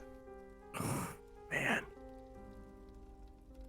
And that would have been like all of Nyx's souls. More or I less. mean, you said it so well last session with like with no long rests in here. It just made the challenge. It was insane. Mhm. I wonder what the mechanic would have been if we long rested. Like, because I think Bexxy said that it would have made your insanity or Iris's insanity like sort of trigger or Right. things would get real hard real quick. Yeah. Hello. I'm back. I mean, Jesus Christ, with the whole, I'm so curious to discuss that with you guys. But basically, I think there were 2 times where if the max insanity had been hit, that would have been not good. Without spoiling too much, I guess. A new campaign, who dis? Well, it's just I know there's some other people that might have to go through it, but I'll say it afterwards. But yeah, there was some times where it was close to game over. Let's put it like that. Yeah. Oh, you get double vulnerability. Dungeon over at least. Yeah, a rat comes over, bites you on the ankle, and it's like 300 damage. It's no, we get to go through Psychic the damage. the rom-com of first time Irius got shut down by a girl he liked, or a boy he liked in this case, and you have to sit through it, all of it. It's like a visual novel. It's horrible. I went through that yesterday. With Bexxy and a player in my game. Oh, really? Fuck my voice. Oh, this is the last day I can use my voice. This is so bad. Oh no. It's horrible. Trying to keep it. Weak swine scoops. Oh. Lubricate. Hot tea. Honey. Yeah, no, I've been drinking some. Camise has been helping me out Oh, by threatening me. good. He helps. Cast tea with Magnificent honey. Mansion and then don't take a long rest. What madness is this? Oh, right. I think that's gonna be like a very rational, irrational fear that Ares is gonna have now. Fuck that spell. Imagine if like you had Magnificent Mansion and you populate it all with like, you know, casino games and arcade machines and no one rests in there. Just Red Bull everywhere. How you doing? How you doing? Yep, welcome in. This is the house of Nat Ones, baby. You got no luck in here. The House of Nat 1. Wow. That should be a one-shot. Wait, true.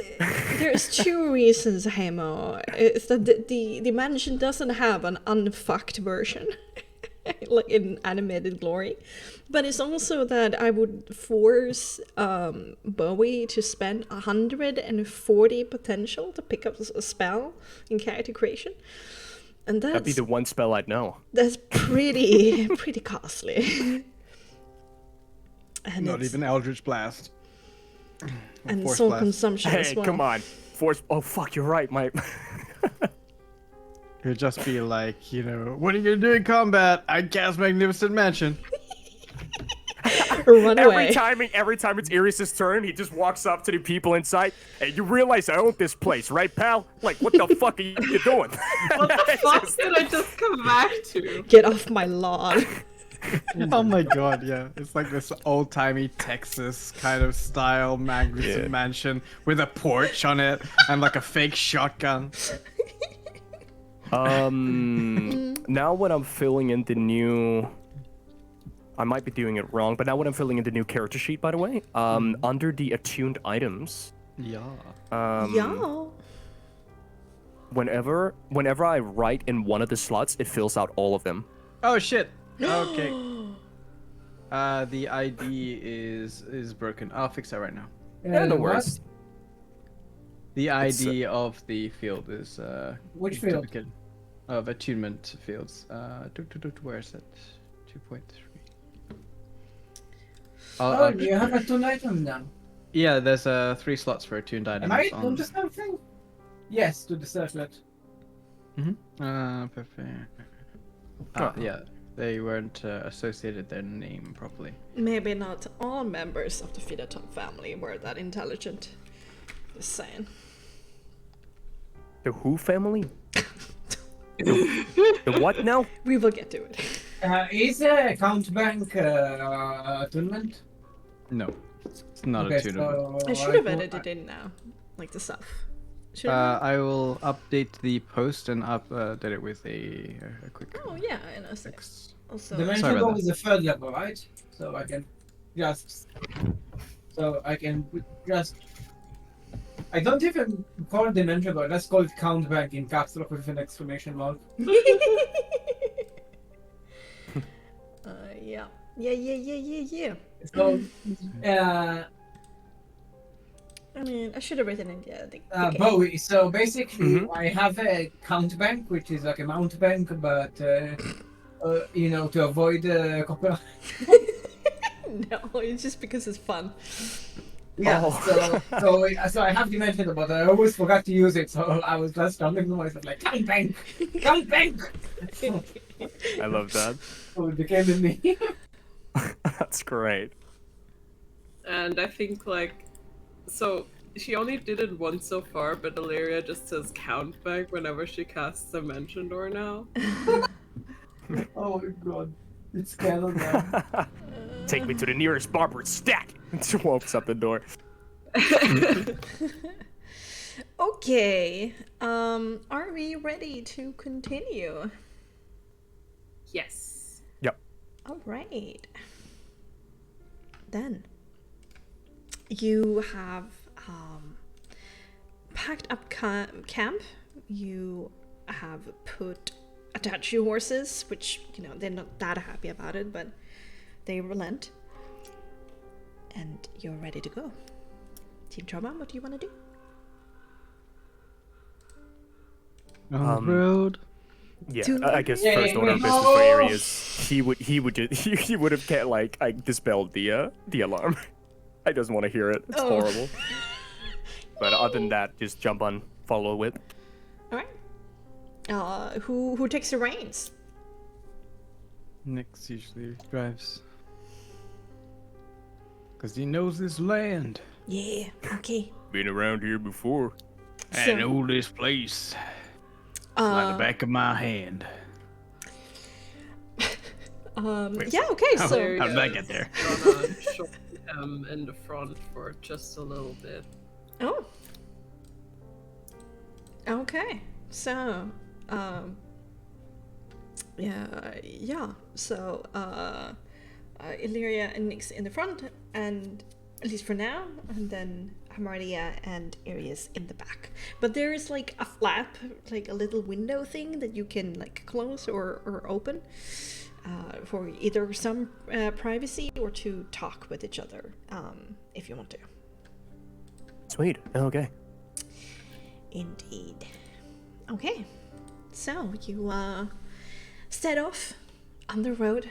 Another day of traveling towards Malaki and eventually to Mother Dearest.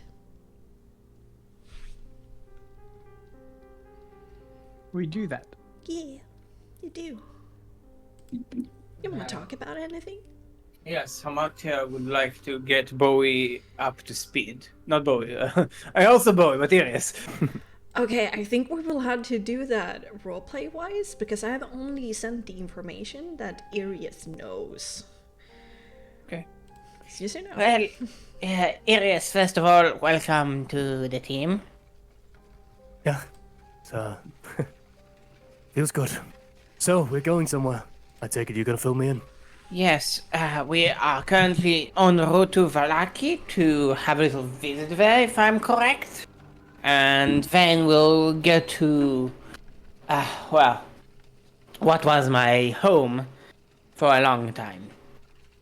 So, as of right now, our main goal of this party is the ending of the curse that engulfs Barovia as a whole. And the apparent way to do this is to down the tyrant vampire Strad von Zarovich, as you are aware. Of course. But his power is not his alone, you see. As we can deduce from your memories, and then Marc will prepare a wind blast to show him. He draws his power from somewhere else. We found out that under Barovia lie 3 elemental beings of massive power. One of them, I've encountered 2 of them. They are being imprisoned by 3 hags, and they somehow channel power to Strad von Zarovich. As power to Strad is something we wish to deny him. We wish to also kill all of these hags, but this vendetta against the hag we're going into right now, my mother dearest, Morgantha, it's not just a professional vendetta, it's a personal vendetta for both myself and Nyx Navarre of the Vistani over there. For me, it's a personal vendetta because I grew up in a less than friendly place, and I was practically a slave to their whims, and I was coerced into doing, well, a lot of things I'm not proud of. You see, those pies that we've talked about, Yeah. I sold them.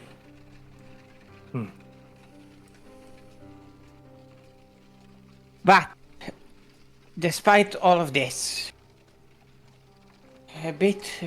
more than a few weeks ago, a party comprising of Leia, Nyx, and 3 others managed to go to the windmill where the deeds have been done and the pie was being made, and they managed to set it ablaze and destroy that filthy place. Problem is that Morgantha is vengeful, and she sought retribution. So, during a particular night, Morgantha, my 2 sisters, and I set out to Valaki where they slept. And we lured a good friend, a best friend of Nyx, Calvin, Oh no. outside, and the 3 of them disposed of him. And I, in horror, ran away. So I wish to put my mother down, and I wish to make my sisters suffer because of everything they've done to me. But Nyx is out for revenge for a fallen comrade. Yeah, that's understandable. So we've been informed recently that despite the previous meal being burned down, that a shipment of orphans was being delivered to their home. And we fear that, well, the pie is quite addictive. Morgantha made it that way. Mother Dearest did. And unfortunately for her, she ate a lot of it as well. So I think it's fair to assume that the lack of pies recently might sorrow her greatly. And I fear for the worst. So that's why we are in this race against time.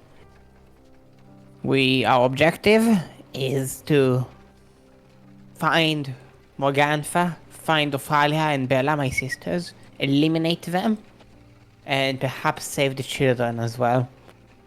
If there's something left of them. Alright.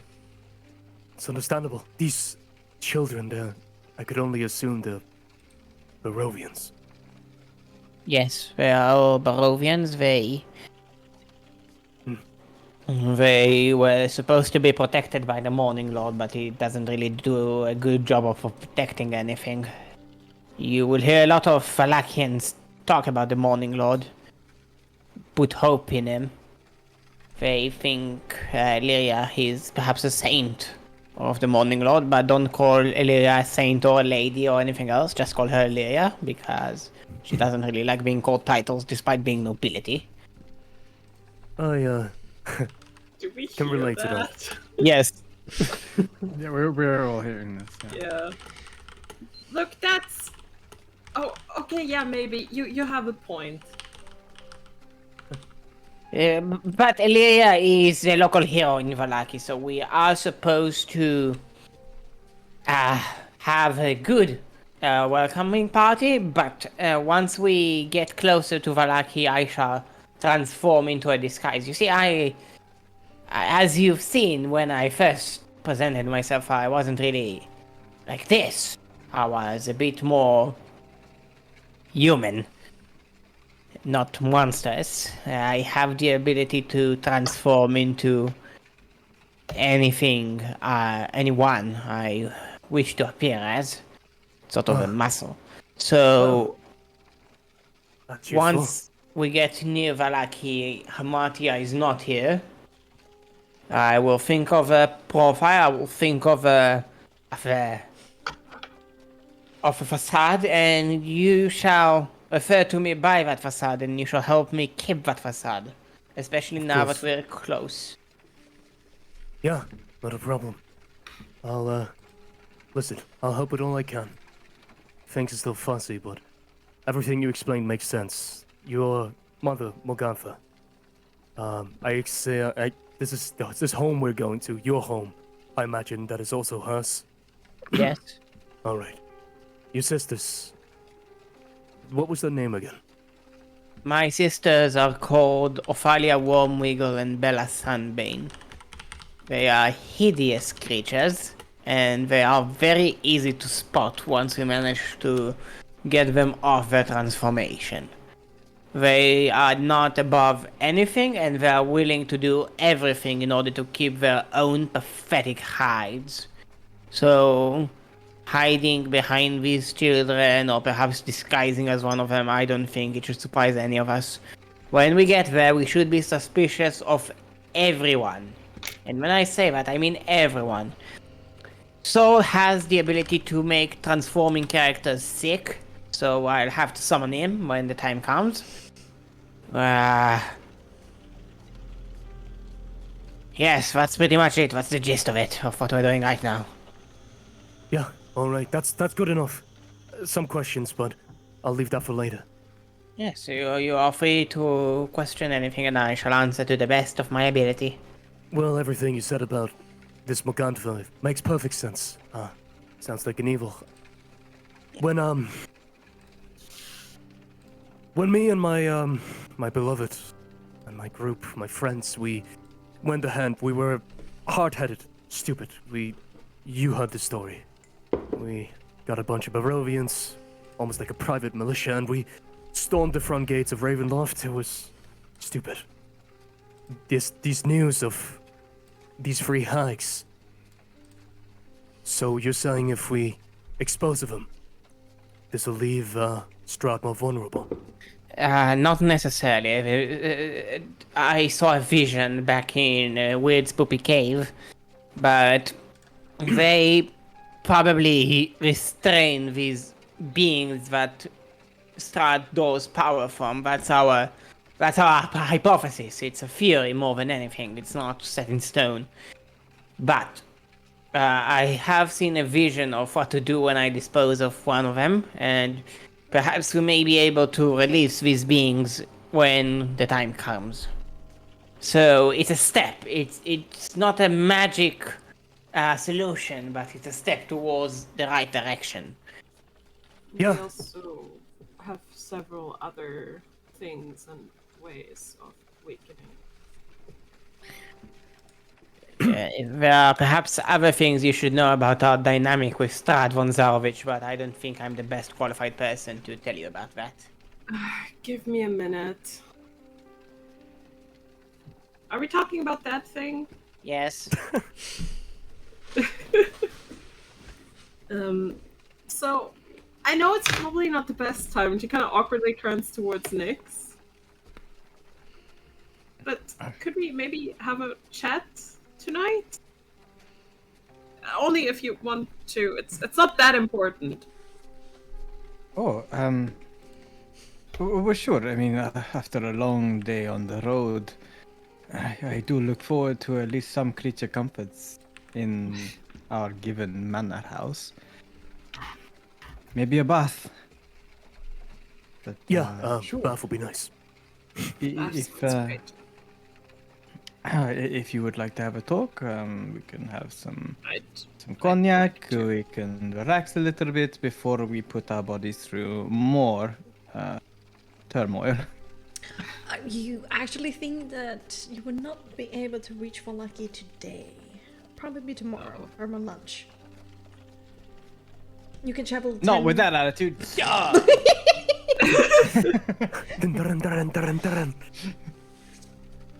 What factor 3, Mr. Sully? Lightning bolt for speed. But after that, Illyria is gonna and kind of go to join the others and try Will to. you climb through the tiny window, wiggle Yeah, yourself she's through? done it before. Illyria's all dexterous. She's gonna do the whole. Yeah, sort of she's done it. flip I know over for a the top fact of the she's done wagon. that before. Yes. I'm like a contortionist. Illyria. She Jackie Chan's it through the hole. Yeah, through Yeah. the hole. I mean, she could also ask politely to stop for a second so she can join them, but. I mean, we're not going exactly fast. You could hop over off the edge, run up behind, and jump in again. It's Yeah, not Go that for the difficult. hole. Go for the that would hole. make sense. Just go for the hole. Go through the Go hole. for the hole. She's Maybe gonna you join like them in the holes. back like a normal person. Just kind of hop off and okay. join them in the back. Fine.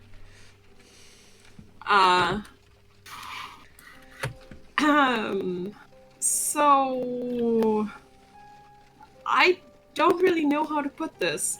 What do you know about Strahd?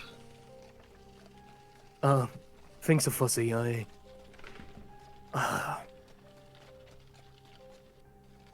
Strahd is, I remember him telling us about being cursed, being maybe not necessarily forced to, but he has to stay here in Barovia. He's keeping the people of Barovia hostage so he can have something to live. I'm not entirely sure. This vampire who has to stay here in Barovia. Thinking back, this is Bowie asking, because Oh. Arius might know. Yeah. Because he had a conversation with the Vistani before entering Barovia. Was he told something specific there? Because I can't remember about Strahd. No, No. the Vistani only referred to him as the Count of Barovia, which is a name that, or a title that hasn't been used for Strahd. But when you arrived in the Mists and I think you were at Searpool camp. You realized who is actually the Count of Barovia. And for sure, Strahd is a bit of a boogeyman in the Protectorate history books. I see. Yeah. Well, as a result of our spearheadedness and our ignorance, no, I do not know too much about Strahd. I was told there was a Count of Barovia, didn't know it was him. I recall back in Kamboldar, there was some talk about this Count, this vampire. Written down in some books, a feared man. That's about it. And then of course when we met him, he told us the story of being cursed, wanting help, willing to make allies, but how much of that is true, I do not know. What did you tell you about the nature of his curse? I don't remember. It's good to have your lore document up in these scenarios. Yes. Yes, it's completely okay. Sorry. No, it's- that's That is a me thing. we went through with some of this, with Nyx having inside knowledge in the beginning of the campaign as well. So, and Martia too, of course. What? You have your own lore document. Yes, what are we talking about? Dealing with lore No, he documents. needs not to remember check his this. lore document. Yeah, Oh, yeah. I was spaced out completely. Holy shit.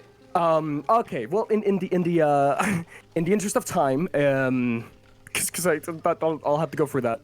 That's my bad. Arius will just sort of shake his head. He told there are specifics. It's a little fuzzy right now. I'm sure I'll remember soon, but maybe you can remind me. Remind you of what? He speaks to Illyria. She asked Yeah. about Strahd's curse, of how much Did he Arius knew. tell you that story of his? About him being betrayed at his wedding night. Yeah. Like, let me read this paragraph. I don't know where it is. I'm so sorry. Go Yeah, ahead. I have it. Page 16. Thank you. Yeah, go. Oh, yeah, I have it here. I have it highlighted Page for you. 38.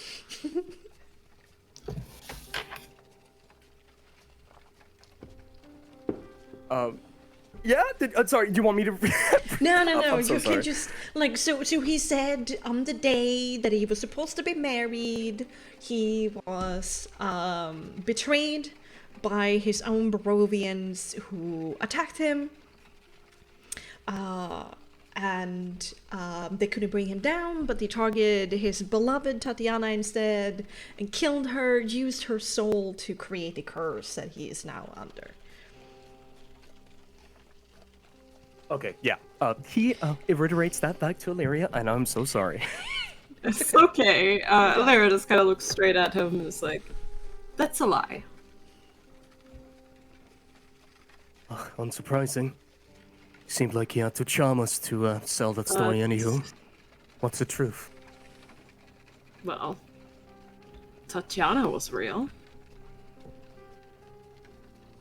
And we are in a bit of a unique position, and it's probably better if we get that whole situation out of the way. She kind of like seems to dance around it a little bit, kind of like trying to find like how to explain this thing that makes absolutely no sense. All right. I guess I'm not entirely following. But so this curse, it's not real, but Tatiana is real. The curse is very much real, but Tatiana, I'm her reincarnation. Cocks an eyebrow. And that is not something that we think or that he told us, even though he knows too. That is something that we know for a fact to be true.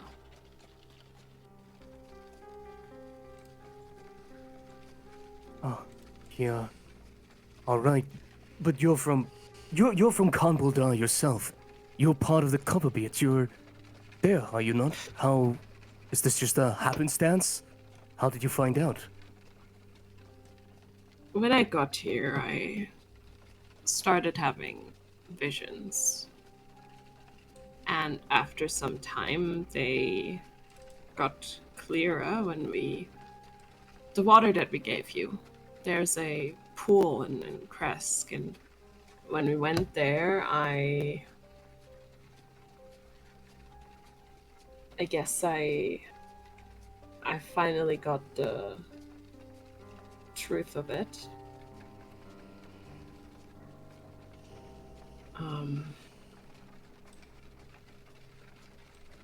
I can't explain it. Heck, not even an elf could make sense of it. It's like on that wedding night. You see, there was a wedding, but it wasn't Strahd's.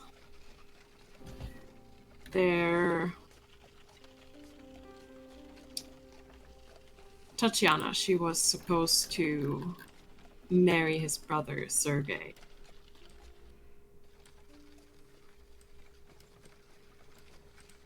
And Strahd showed up, killed his brother in some form of madness. And with that unexplained, and afterwards, Tatiana, she wanted to kill him. But instead, she decided to jump out of the window into the sun. And she died shortly before the mists were able to close in. Arius gives a confused look, trying to follow the paths of the story. Shakes his head and, I picking up what you're saying, but I suppose going back to what's important, does Strahd know that you are this? In what way can this help us? Well, it gives me a certain amount of power. Right. He won't hurt you? Just everything I care about, and I mean, he does intend to turn me into a vampire. Eventually. Yeah, alright. That's a lot to take in. But, I'm sure there's some way you can use that to your advantage. Well, We I can. mean, the only reason I still have this, and she kind of like takes out this like broken sword that you saw glow in sunlight. The only reason I have this is because I was able to convince him to let me keep it. You can talk to him. That's good. I used to be able to. Well, I mean, I guess I can still somewhat get through to him. I also...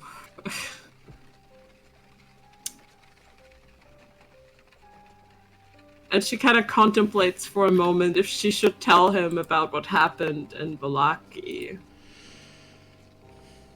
And she's just kind of like...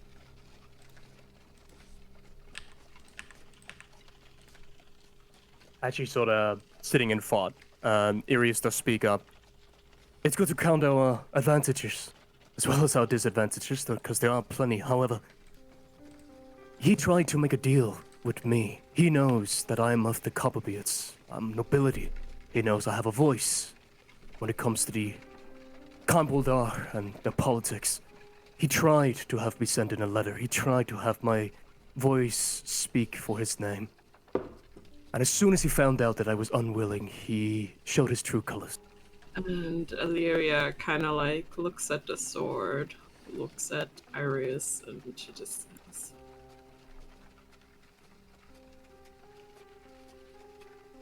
in exchange for keeping this, I wrote letters to the Protectorate as well as my family.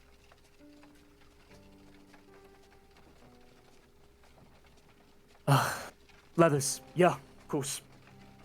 In similar vein, I assume, finding scholars, finding anyone that could help him out with this curse that he's Well, created. I mean, if there's anybody who can figure out this curse, who would be better than my parents? Your parents, any scholar in Kanboldar, we have the university. You've seen the people, you must have. Everyone going through there. There is new prolific I have, I've been there. Right. Daughter of Lord Feathermore himself. Of course. Listen. This is something to discuss. The letters are gonna take some time to reach him, and I hope until then we can finish this. That's optimistic, but hopefully you're right. This is not something to concern us now, but Yeah. I didn't exactly have the blessing of the Cobblebeards nor Khan Boldar to go on this expedition. I couldn't get any men that was, well, working for the Cobblebeards specifically. However, I could hire mercenaries, and that's what I did. We set out, and trust me, I met a lot of backlash. I met a lot of trouble trying to find these people, trying to get any knowledge of what was going on, and the disappearance of the people of Domokan. There are some people that are fearful in the Copperbeards. Nol Nell, the Countess, all of her, the Duchess, all of her men, her soldiers, the war that she's waging, it's been called, but everyone is fearful of the power that she possesses. So maybe, just maybe, if some truly blind fools could see this opportunity as to help out Strahd and in return do something, make an alliance, they might take him up on that. Something we can't have. Looks at Iris and is like, you know, I was officially sent here as a diplomat, right? By who?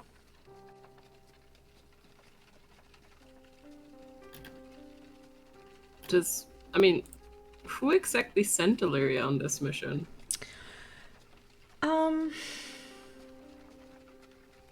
So it wasn't like anyone. A letter reached the Copperbeards delivered by the Visani Nix. And But somebody must have went like, okay, we want to check this out. And the Copperbeard acted like the information in the letter was totally news to them. And the information of this letter was made public before it reached the Copperbeards. And then the Copperbeards made an official declaration that they're going to send out the diplomat, protected by an officer of the Argent Purifiers. And the one who gave the letter was hired as a guide, and then the gnome just tagged along. Yeah, Illyria just kind of looks and was like, well, they acted like the letter was completely new, right? I think it got public somehow, and then they. Do you think they knew when they sent me here? Arius, a grimace sort of shadows his face, and it's a long time ago now. Been wandering these forests for 4 years. And before that, we've been here for a while. We were met with nothing but resistance when we were even speaking about the Domokan.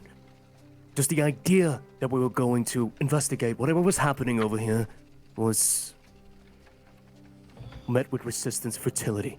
That's why I had to hire mercenaries. That's why we went down here by ourselves. So, this getting public and suddenly being pushed with diplomats, I don't know.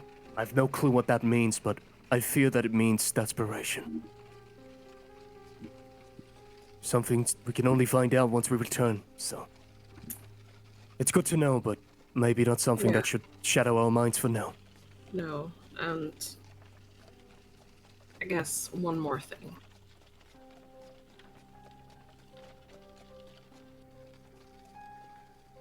I don't know if in your state you caught on to it, but since I've been here and getting closer to, I don't know, Tatiana's soul, I guess.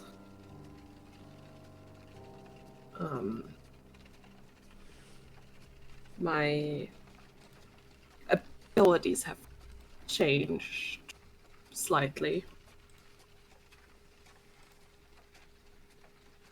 Again, sort of quirks the same brow. Yeah, well, I have not been aware of your abilities before I met you, so... You'll know what I mean when you see it. Just don't be alarmed, I guess. Right, I won't. Unless it's, you know, big explosion, I'm in the way. Just tell me to move, I'll move. No, nothing like that. Good. Well. But you do know that Tatiana was a vampire, right? I do know. That's scary. But, and he looks towards Nyx and Amadia. Seems like you found the right band of misfits to, help you get through this trouble. You Oh, can say that, yes. not you, Amadia, of course. I wouldn't exactly say she found misfits. Yes, it's more like I was desperate to get away from my family, so I kinda... oh, it's a long story, and you don't need to know all of the nitty-gritty, right? It's not like I perhaps made a deal with them, but for pointing them in the right direction, they shall grant me a swift death or anything, you know?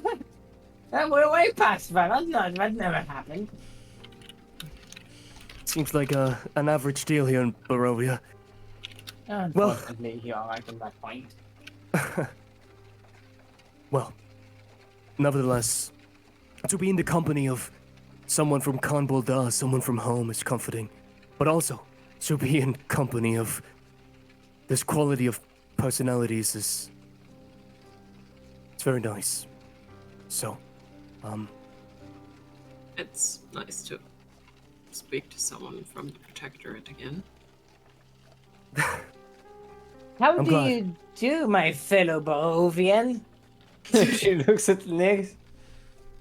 Nice weather today. It's misty.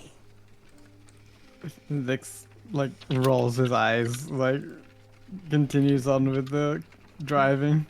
Don't you like doing Barovian things like wallowing in piss and crying in mud?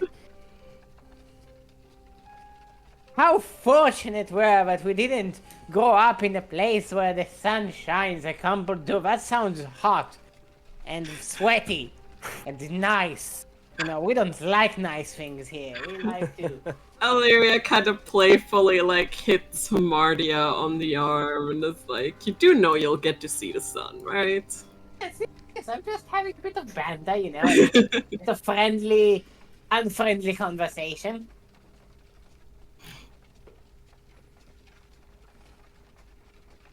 well, only thing I can say is, stay excited for the green grassy hills that just goes on for kilometers upon kilometers. It's a sight to behold. I'm very much looking forward to it, Master Arius. Well, if anything, I owe that you get to see that at least once. Thank you. Of course. Kind of sits back, gets comfortable, leans up against his duffel bag, and tries to take in the information as well as, look, going through his mind palace, remembering the things he should remember.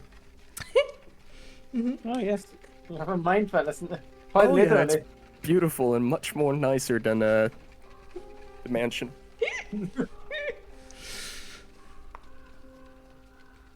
All right. Next. Yes. You pass by that side road that you recognize leading towards Archivosalt. And you cast a bit of an anxious glance that direction, but there's no movement, no strange undead knights around. At least that's something. Is it?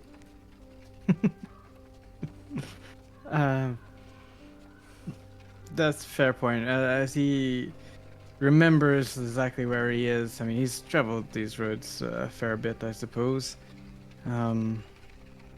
His mind does drift to Asphodel, and the fact that they sent a message with a raven a couple of days ago now, and needs to. Well, I guess he'll be looking out for ravens, as this is on his mind now, as well as maybe any signs of, well, asphodering. All right. Lady dragonborn werewolf. Yeah. I know. I will tell you. Oh you yeah, do. tell me. If you do. Oh. Come Okay. upon any signs. Cool. All right. The day carries on. You passed by that open area, that ancient battlefield, that mire that is still filled with skeletons and rusted equipment and banners flapping in the wind. There is still a bit of an ominous feeling coming from it, like whispers of the sound of the battle itself kind of hanging around it. And considering how thick the mists are today, it's a little bit extra spoopy. But you hold your breath, wait for any kind of movement, but nothing comes, and you roll past it.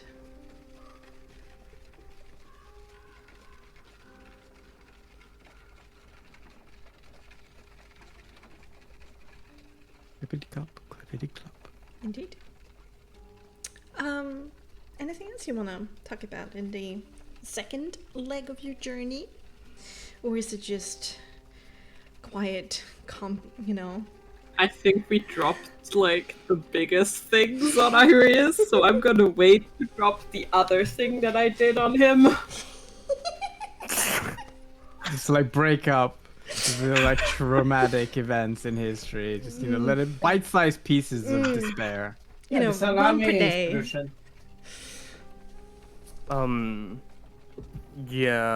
Yeah, no, Arius is just sort of taking it all in.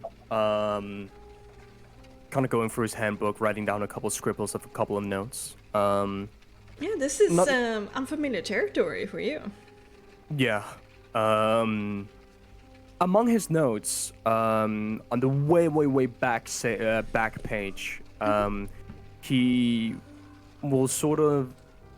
It's sort of, I guess, the kind of where he keeps a form of a diary, but instead, ever since this event has occurred with the mansion, he will just begin writing rudimentary things that he knows about himself. He's done this a little bit already, but he'll just continue on that. A little bit in fear of forgetting who he is once again. Kind of keeping up and a little practicing on remembering things. Ouch. But besides that, he, it's just taking it in. Enjoying the sights as much as you can in Barovia. Yeah, you now remember what a blue sky looks like. how the sun feels, and you're certainly missing that sensation. Mm-hmm. Just a deep sigh. All right. It is a curious question, but it would. We are on the road towards another grueling battle. Vengeance is waiting for some of us. And whilst you have, in some regard, showcased what you can do, I was wondering, could you, now that you have your memories back, elaborate a little bit more on what are your capabilities, just so that we can be aware? Like, we could be riding up to this and you just turn up and say, I would just poof them and everything is done. I mean, if you are as strong as what we saw. So, I guess we're looking for a way to make our goal certain. As soon as you ask into him and his capabilities, he sort of like jumps up and is like, "Oh yes, that's a thing. I can do things." And you see this kind of excitement come over him. It's like, of course, yeah. That's a wonderful question. Well, to keep things nice and short and to the point, I'm a scholar of the occult. Been learning everything I know in the University of Kumbledar. Practiced under, and he nods towards you, Illyria, Lord Feathermore. Anywho, at first I'm interested, as you've seen, in devastating arcane magics, particularly with lightning. I'm quite proficient, and you've seen most of what I could do to my extent. Although, this time around, let's just say I won't forget my own capabilities. However, there's another side to the coin. Going to the Isles of Domokan, I went there with the intention of investigating the disappearance of people. I have magics, the arcane divination magics that helps me locate things, locks doors, unlocks doors, set up alarms, identify things. All this magic I'm competent with. If you need something you need found, you can describe it to me and I can try and scry for it. Oh, you know how to scry? I'm no master by any means, but I can locate certain Could be things. very useful. if I have, mean, not to brag, but you're saying you're trying to explain these spells like no one's ever heard of them. I mean, I can locate objects, I can cast identify, I can comprehend languages. I mean, you can use real words here. You don't have to be fluffy all the time. Lyria kind of like chuckles a little. No, that's fair. That's fair. I guess I'm not accustomed to being around such company, but even that would be a lie. I'll make sure to get right to it. But We're yes, able all of that. to cast some magic at least. What would you say is your go-to? I mean, you casted Force Blast quite a bit, but so can Hamatia. What is your unique abilities, would you say? Well, it's in my name. I'm a Stormlight. Everything I do has something to do with lightning, thunder, anything in that regards. You want someone fried, I can do it in no problem. That's my main source. Destruction and power. You must have been a delight to train. You can't quite see it next steering the horse, but Illyria and Amati, you see a clear, like a little worrisome grimace go over his face. Yeah, something like that. You have a wanna general talk feel. about it? Yeah, that's you in a nutshell. No. Wait. there's something else. What was that? What have you done?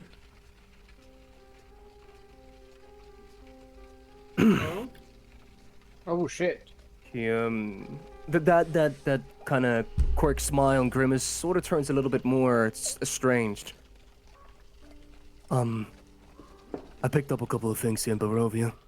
I guess We all did. Is it like a rash? a little bit more than a rush. I wish, though. Yeah, I didn't just stay safe throughout my own volition in those 4 years. I've had a friend, or made a friend, I should say. Faceless one. One I don't quite know, but they've, made things easier for me. I can, if we need talking to people that passed away, I can speak with the dead. Certain kind of dead. But if we need that, I can do it. It's limited. Only ask certain questions, only do certain things, but I don't quite understand it myself. It's not something I've studied, it's something I've found. We need that. I have that as well. What are those limitations? I know how it works. You point at a corpse, I can tell you if I can ask it anything. I know how many times and how many questions I can ask. It just happens, but it's not connected the same way as everything else I've learned. It's through books, it's through repetition. It's something I've tried and failed at millions of times, but this thing, it came to me. And I just could do it. It's not the same, but it's useful. Came to you. There you are, a learned scholar of destruction, thunder, and lightning. A member of the arcane academies from the Copperbeards. You wander a little bit within our misty lands, and now you can speak to the dead. And that is not in the slightest concerning to you. You see, I've had a few other things to think about as of late, or, as you know, I wasn't all there. Now I have No, time I'm to aware think. of that. Right. It is concerning to me is what I'm telling you. But it seems like I have to choose what I want to be concerned about at the moment. But yeah, I am. He, looks towards you, Amathia, and kind of thinks back on the truthfulness, the truth that you sort of given to him earlier about the whole Strahd thing. Yes, screw it. Fuck it. I owe you this much. Last night, watching over the camp, some voice, something, not manifested, not physical, something spoke to me. It's been watching over me, it's been keeping me safe, it's been talking to me. No real conversations. I don't know what it is. I just know it's the reason why I'm alive. Doesn't happen to be a Vox memo of a sort, isn't it? Well, if it is, it's been damn good at hiding. Is it the voice that you recognize? Is it? But we asked the DM. Well, not from a person that you have met face to face, but you have come to recognize their voice. 4 years in Barovia, a lot of madness. The only thing to keep me company at night. So yeah, I suppose it's become a bit of a traveling companion, but one that I know nothing about, and one that seems to know everything about me. That's all I can really say. As they are traveling along, as Arius says this, Nyx's soul mark will flash. Oh, what you casting? He has a quick motion of his hands in the air and says a few words as he casts Detect Soul Aspect. Ooh. All right. We be vibing? Are we Better be vibing? Today's the day to vibe. Hope you're vibing. We're Oh, vibing. you're so vibing. In the mood. In control. Are you able to see through objects with this? But I guess if you turn your head and look at areas. No, yeah, it's a feeling, right? It's Okay. True. I know if there are any soul aspects within 12 meters of me, Okay. as well as where they're located. The spell can penetrate most barriers, but anything super thick, like a wall of stone, or metal or lead or something like that, Wow. it can penetrate most things like wood and whatnot. Okay, then yeah, the wood of the wagon is not enough. Illyria. Humanoid with a fae. Shapeshifter fae humanoid with Hamordia, as you know. And humanoid, dwarf with areas. Make me make me an occult intelligence. Okay. Ooh, Cool. Okay. Not to Bowie, to Nyx that is looking at you. Doing the big look. Big look. The big feelies. Shit, so rank 3 is... Do you times it? I'm so sorry. To Nyx, you do the check. I'm doing yeah, it. yeah, yeah. Oh, sorry. Oh, No, occult no. intelligence. Occult intelligence. Ah.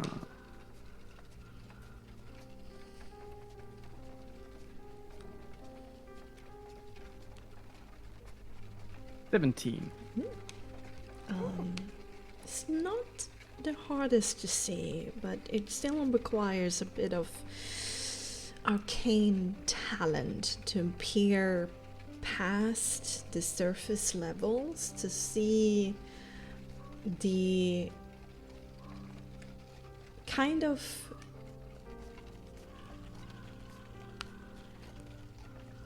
there is a small attachment to Aria's soul, of the soul aspect of undead.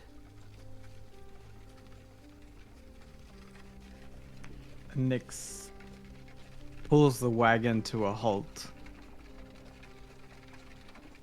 And Like a sudden? yeah, somewhat sudden. Yeah, it's not like we're going fast, more or less, but it's a sudden stop on the trail to Viridian City. Please And stop. I can't stop myself. Wraps the reins around the holder of the cart, and turns around almost fully to peer through the hole of the wagon, and says, "You tell me this right now, Irius. Why the fuck is there an undead entity attached to you?" Iris sort of instinctually looks over his shoulder, gives you an earnest shoulder shrug. A lot of things happened in those 4 years, and I can't exactly remember when I got this thing attached to me, but I didn't. No clue, undead or not. I don't know. Survival. The best answer I could give you. Where have you been, Irius? All over Barovia, wandering the forest, sleeping under a tree to another, going for a cave to another, running from wolves, fighting for my life. I don't suppose you remember heading south at all, Irius? Bexxy. Area stayed. We talked about this a little bit. Area stayed in the northern area around the lake, right? Yes. The southern area. There's a lake. I remember it clearly. I've been around that most of these 4 years. Maybe I strayed once in a while. Don't know exactly where. Couldn't tell you.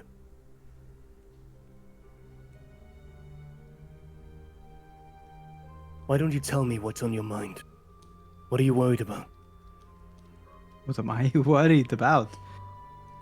I'm worried about the fact that you wandered for 4 years. And now you have these slight abilities with this voice that has come whilst we were camping to you.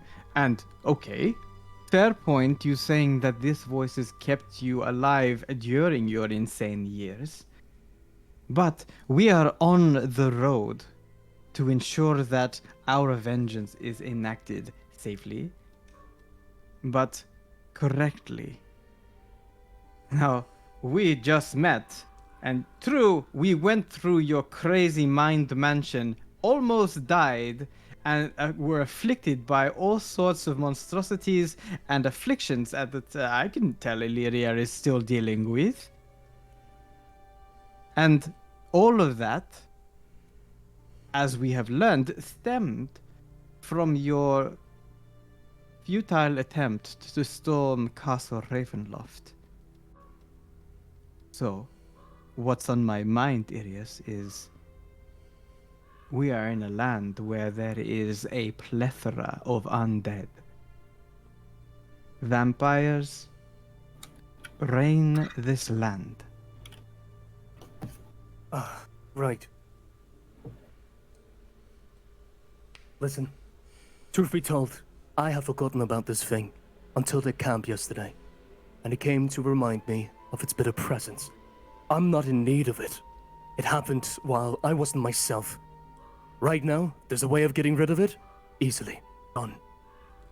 Well, if it is a way of getting rid of it, this is what we're waiting for. What is it? I don't know. I don't even know what it is. I just know that that's what kept me alive. That's it. That's all. Bit weird. Wasn't a secret. Can It's never you intended to be. speak to this, if it can speak to you? Thinking back, does he recall having like an actual conversation with this voice?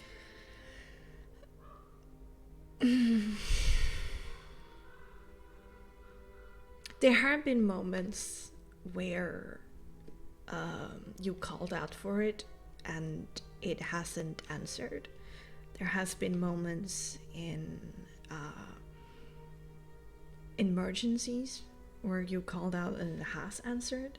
Sometimes with this very, like, just 1 or 2 words or just a general feeling it has given you.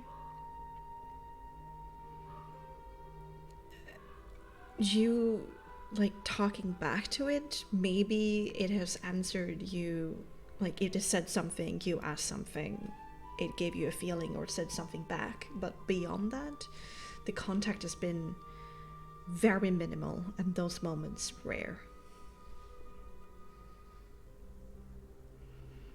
Our conversations has been cryptic, barely conversations. It's been words hardly exchanged. What I recall is when I was being chased by all manners of creatures, including undead, there were moments where I was certain that I was going to die, and there was an intervention. There was this thing. Saved me from a blow, and I got to run away.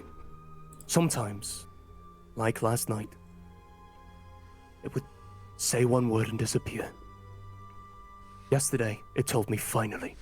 That's it.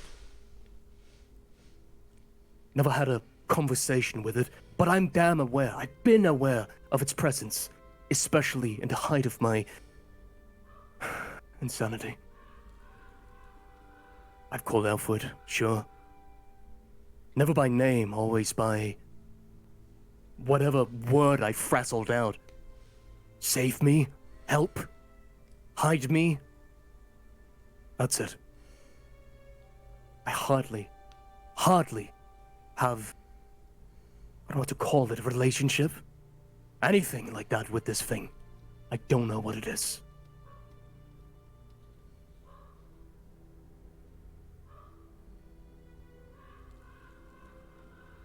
I suggest you try and find out. And Nix turns around and takes the reins and clicks them again. The heart going. Thanks. Stating the obvious. And it goes back. Sure, we can find out together. And she kind of Hey. like tries to be a bit Arius raises his hand to Illyria. You've done, all of you have done plenty for me. I understand the concern, trust me. Listen, as Only- long as it's not aligned with Strad, I'm fine with anything, to be honest. You can sacrifice the soul to it, I don't care, as long as it serves our interest. You find me Right. far more pragmatic than the other two. We have two shoes. I have no clue what pact I've gone into, what things I've traded. It all happened in this fuss. I'll figure it out. If anything comes to stand in any of our way, particularly your way, I'll deal with it. That's the least I can do for you. I understand the concern, but believe me when I tell you that this was never meant to be a secret.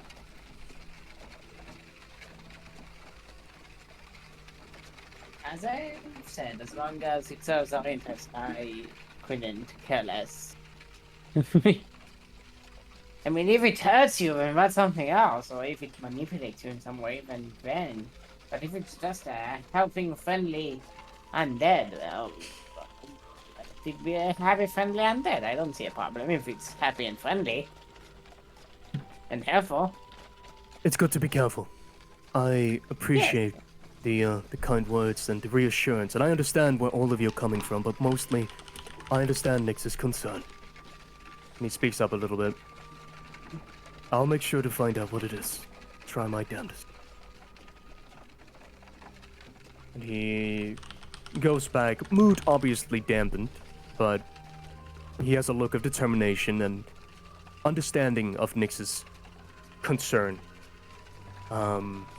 And he just sits back, and for the rest of the ride until something will happen or until he's talked to, he will try his best to retrace his memory from when he was wandering the wilds of Barovia and from when he first encountered this voice. All right.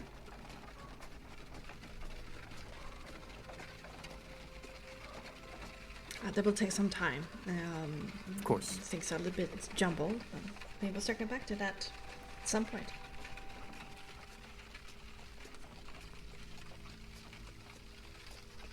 Okay. That was a bit of a mood killer. Time passes. The undead time kind of kill the mood, you know, generally speaking. Yeah, it's unalive, dude. You wouldn't die. Excuse me, like, there's an undead thing that Nix is like, excuse me, what the fuck? Cannot catch a fucking break here. Why can't It's fine. I mean, it's not like your whatever the fuck Illyria is to you as like spoopy vampire powers or anything. Yeah, but hot GF spoopy vampire, okay? That's pretty important. If that gives Illyria all sorts of, you know, vitality for all other things, then Nix is cool with that. But not when it comes to a new stranger. It's okay. It's okay. Just put it out there. Oh god. I mean, Illyria can be your hot vampire GF. All you have to do is ask. You just ask.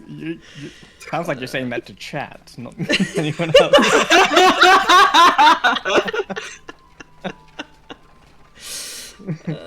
That would be a Gomez.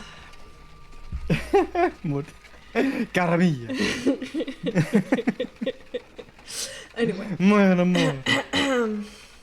Time again, yet passes.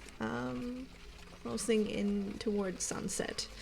You're not able to travel as far as you wanted to, but as your vision is rapidly being lost and the horses still pretty tired, when you come upon the bridge that spans over the very beginning of the Iblis River, you will have to stop and take a break. Only a couple of hours tomorrow to travel to get past the bridge, past the road that leads to the now abandoned Visani camp, and the dark elves, or the wood elves living there, and then eventually to the walls of Vallaki. But this time around, you take your time when you set up your camp. It's not as rushed as it was yesterday. And you sit down by the fire and have a pretty nice communal dinner. Let's rations. What about the Russians? We have spent 8 rations and 2 rations for the horses. Oh, I have 2 rations. I don't know what that means. Well, this is your last ration then, Iris. I have 3 Russians left. Okay. Oh, I Here, see. Okay. Rations somewhere. Party loot. Yeah. I don't know if Bexxy was looking in that. We have 4 animal feed, 6 rations. Still in this sort of standard loot within the wagon. Well, true. So yeah, spend your 8 rations through your individual rations and your party stuff in the wagon, and yeah, 8 in total. So I just no, it would type out be Arius's last ration. 7, because Arius didn't eat with the party yesterday, so one for you, Arius, and the rest. Oh god. The other guys have 2 rations spent. He's anemic.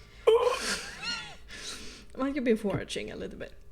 I'll reduce them down on the inventory. Good. And then 2 horse feet. Yeah, I've already taken care of that. Perfect. All right.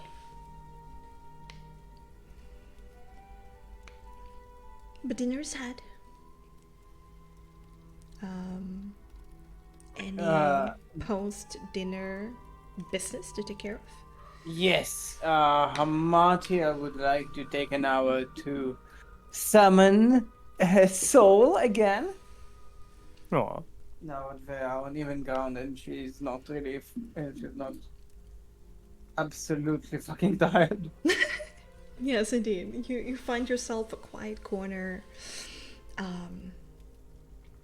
It's not wind still anymore now in the evening. There's finally a little bit of a ruffle of your hair, and you find that wind, you focus on it. Also feeling the stability of the earth underneath your feet. It feels you. As you take an hour to go through the motions to summon soul. I guess Nyx will recognize that Delirious and himself, everyone is still sort of banged up. And if we only had like a little bit of recovery from the long rest, and given tomorrow we're about to enter Vallaki, still we might need a little bit of a boost. I guess Nyx was just like, hey, should we have like a little story time? Oh, also when Saul returns, his first message to Harmony is, "The immortal conqueror Saul is back! And all shall tremble!" Ah, you're so cute, Saul. Come here. Cute? How dare you! We talked about this. You don't call me cute. I'm sorry, Saul. I mean, how fear-mongering you are. Yes. I am trembling in my boots. Yes, as you shall. My and- shall spread red across the lands as I wade in their blood.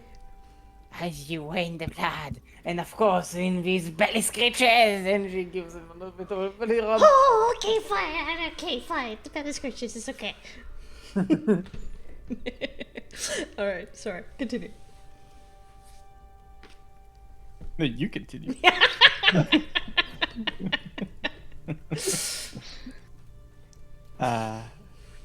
Just to like keep the healing going, I suppose, because we're not gonna get back to full health unless something extra is added, I suppose. At least for Nyx. I don't know if that's true for everyone else. Pretty sure that Nyx is probably the lowest like vitality guy out of everyone. So if Nyx is feeling low, pretty much everyone else is feeling low still. Yeah. True. So I mean, I do have one prepared. If well, I don't know, Bexxy. You have space and time for this? Yeah, I do. Okay. Another story time. Story time Let's with go! Nyx. I'm pogging! Poggers, get your guesses ready in chat. Bowie, just so you know, like what I do is there are it is a fantasy adjustment to things like movies and well-known things. So, yeah. Pinocchio. Oh, it's not Pinocchio. Okay. So, Nyx brings out his book and recognizing that the party needs a little bit of a bump up, he will begin to cast his storytime prayer of healing. Let's go.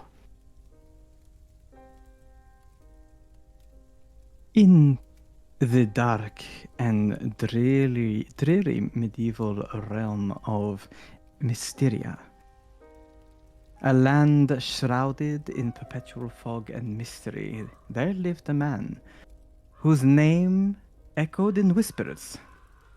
The enigmatic bard, Phineas Blackwood. Tales of his peculiar carnival, known as the Circus of Wonders, spread like a sinister mist through the cobblestone streets, piquing the curiosity of the superstitious townfolk. Phineas, a man of enigmatic charm and captivating allure, had an unusual gift to conjure the most extraordinary spectacles, drawing crowds from all corners of the kingdom. Rumors swirled that the bard had struck a Faustian bargain with dark forces, granting him otherworldly powers that fed the circus's magical allure. Each performance was veiled in mystique, teetering on the edge of illusion and the supernatural. Among the crowds that flocked to witness the enigma was a young and innocent villager named Ilara, whose heart yearned for adventure beyond the medieval hamlet. Drawn to the ethereal glow of the circus tents, and lured by its tantalizing allure, she crossed paths with the beguiling bard. Ilara's encounter with Phineas ignited a spark of fascination that consumed her being. Little did she know that this fateful meeting would bind her fate to the circus, ensnaring her in a world of captivating enchantment and dangerous secrets. As the days rolled into night, the Circus of Wonders began to reveal its darker side. Strange and monstrous acts emerged under the flickering lanterns. Half-human, half-beast performers, enchanting sirens, and grotesque contortionists. The shadows seemed to dance with a life of their own, and the boundaries between reality and the macabre blurred. Within the darkness of the circus, Ilara found herself entwined with an enigmatic young trapeze artist, Victor, whose past remained as veiled as Phineas's mysterious dealings. Together, they embarked on an odyssey of thrilling performances and perilous discoveries, unearthing the tragic truths behind the cursed carnival. The bard's charismatic veneer masked an insatiable hunger for power, and rumors of soul-selling contracts bore seeds of truth. As the circus's dark secrets began to emerge, a shadowy figure emerged from the past. The menacing Viscount Roderick, a sorcerer of dark arts whose ancient vendetta against Phineas threatened to consume them all. Amidst the swirling chaos and romantic entanglements, Ilara grappled with her own burgeoning powers, a gift inherited from her long-lost sorceress mother. Her heart torn between the seductive allure of the enigmatic bard and the brooding trapeze artist, Ilara found herself at the center of a power struggle that transcended the realms of the mortal and the magical. In the climactic final act of the air inside the Circus of Wonders crackled with suspense, as if the very shadows held their breath. The ominous fog outside thickened, cloaking the realm of Mysteria in a foreboding shroud. Ilara stood at the center of the grand tent, torn between her loyalty to Victor, the trapeze artist with whom she had formed a deep bond, and her fascination with the bard Phineas Blackwood. As the showdown between dark forces approached, she could feel the weight of her inherited sorcerer's powers pressing upon her, entwining her destiny with the fate of the circus.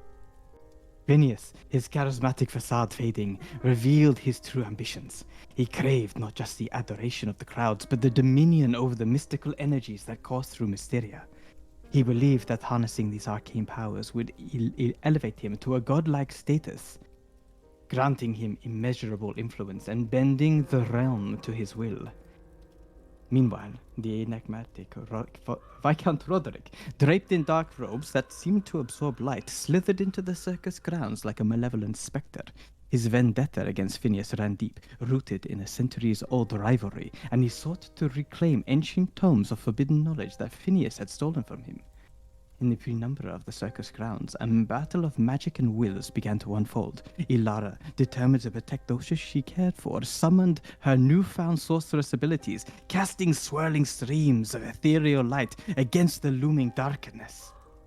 Victor, driven by love and bravery, took to the trapeze one last time, his aerial acrobatics enhanced by Ilara's mystical energies. He soared high above the chaos, his lithe form a symbol of defiance against the encroaching malevolence. As the epic confrontation reached its zenith, Phineas and Roderick engaged in a deadly duel of sorcery. Arcane energy surged through the air, crackling and clashing like tempestuous lightning bolts. The circus tent trembled, as if the very fabric of reality was unraveling beneath the weight of their powers. Ilara, unable to remain a mere spectator, stepped into the fray, her heart a battleground of conflicting emotions. She pleaded with Phineas to relinquish his thirst for power and to embrace the beauty of wonder without subjugation. But the allure of dominion proved too seductive, and Phineas, consumed by ambition, turned a deaf ear to her pleas. In a final, desperate gambit, Ilara tapped into a wellspring of magical energy she did not know she possessed. A luminous aura engulfed her, transcending the veil of the mortal realm. Her power pulsed like a celestial beacon, exposing the darkness in Phineas's heart and illuminating the path to redemption. Phineas, momentarily awestruck by the sheer brilliance of Ilara's magic, hesitated in his pursuit of power. In that fleeting moment of clarity, he saw the reflection of his own humanity, now almost lost to the shadows. It was then that Viscount Roderick, seizing the opportunity, launched the treacherous assault against Phineas. But Ilara, with a newfound determination, shielded Phineas from the malevolent attack, sparing him from certain doom. In that pivotal instant, the enigmatic bard saw the error of his ways and the gravity of his actions. He realized that the pursuit of power had blinded him to true magic that lay in the wonderment of the human spirit, not the manipulation of arcane forces. In a sacrificial act of redemption, Phineas embraced his own vulnerability, choosing to protect the circus and its performers rather than control them. he joined hands with Ilara, and their combined magic surged forth, pushing back the darkness that had been threatened to engulf them all. The circus tent glowed a newfound luminosity, and the cursed Carnival of Wonders was reborn as a haven of genuine enchantment and joy. The shadows receded, and the fog lifted, revealing a radiant dawn over Mysteria. The townsfolk, once apprehensive of the circus' macabre allure, now saw it as a beacon of hope and inspiration. The Circus of Wonders became a symbol of the unyielding spirit, where the extraordinary merged with the ordinary to celebrate the beauty of diversity.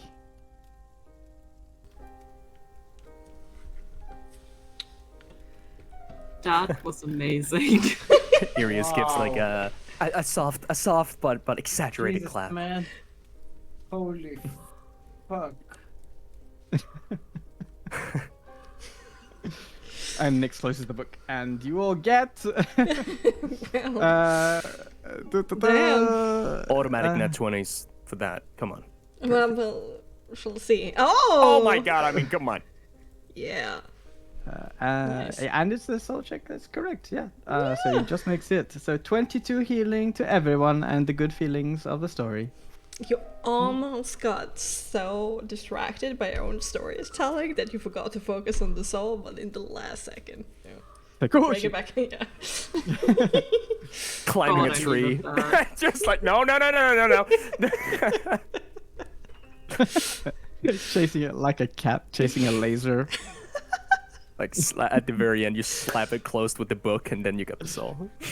Nice. All right, so a 22 extra. Nice. Right. Or the long one. Anything else after dinner? How much time do we have? We definitely have the time for another party scene, and then I will do an ending exposition. Strahd, again.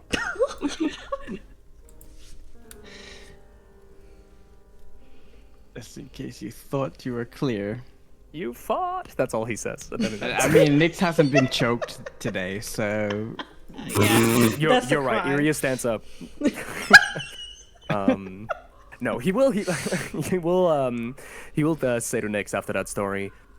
You picked these up somewhere. Are you writing them yourselves? well, no, well, I left the myth of Barovia because I was not content with the same mold day in, day out.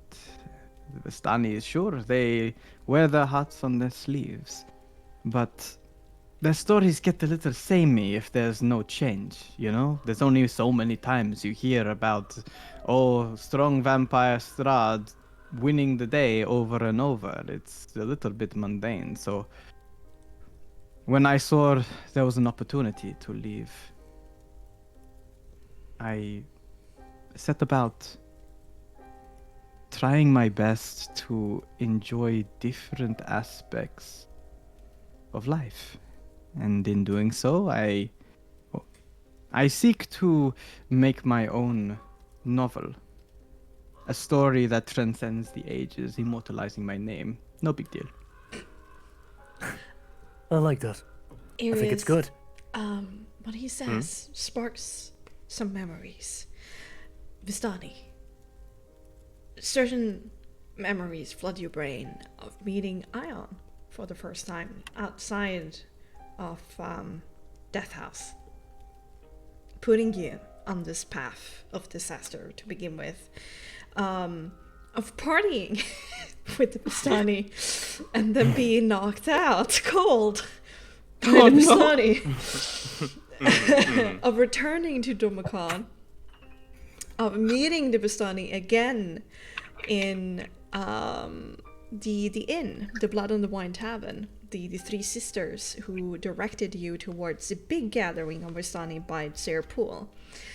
And there you realized further how, in the beginning, how the Vistani can seem so charismatic and inviting and so generous, but hiding so many dark secrets.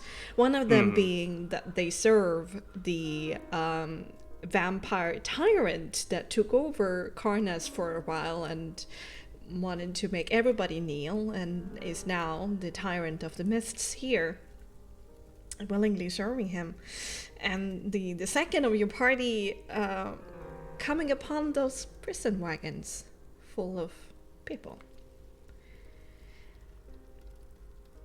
And so there's immediately a little bit of a sour reaction, realizing that, right, Nyx is one of them. But then, memories of a shriveled old tiefling putting cards in your hands and being there, obviously bandaging you up and saving you from certain death. It cools you. It cools you a little bit. Maybe they're not all bad. Yeah, Irius, after Nyx explains that, Irius kind of lets out a bit of a... It doesn't sound entirely like a sigh. Maybe it's just an awkward... He was in an awkward position needing to breathe, but it sounds a little bit like a sigh. He bites his tongue. Outside the mist.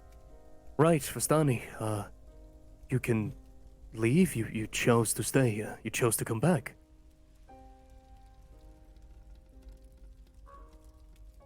I came back,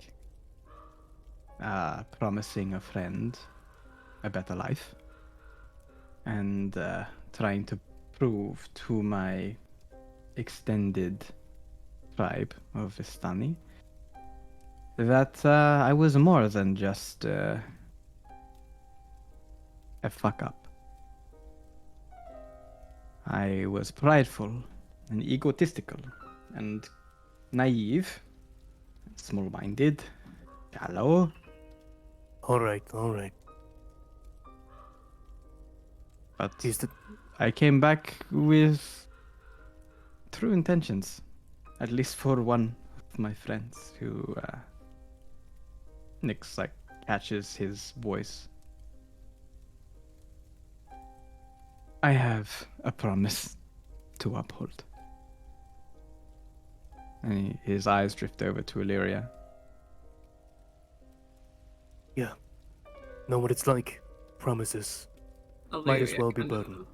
Smiles at Nyx. But, they're good. Met a couple of Vistani in my lifetime. You're exceptional in the best of ways, Nyx. Choosing to come back here, even for a friend. Oh, no, I didn't come back for a friend. I brought him with me. You see the expression sort of fade a little bit from Irius' face for that. Also a Vistani or something else? Somebody else. It's somebody else. Well, He's... I'm in no... He stops and listens. He is no longer with us. He was an innocent, full of life. He trusted me. Trusted his protection of not just him, but his whole family on me. And I let him down.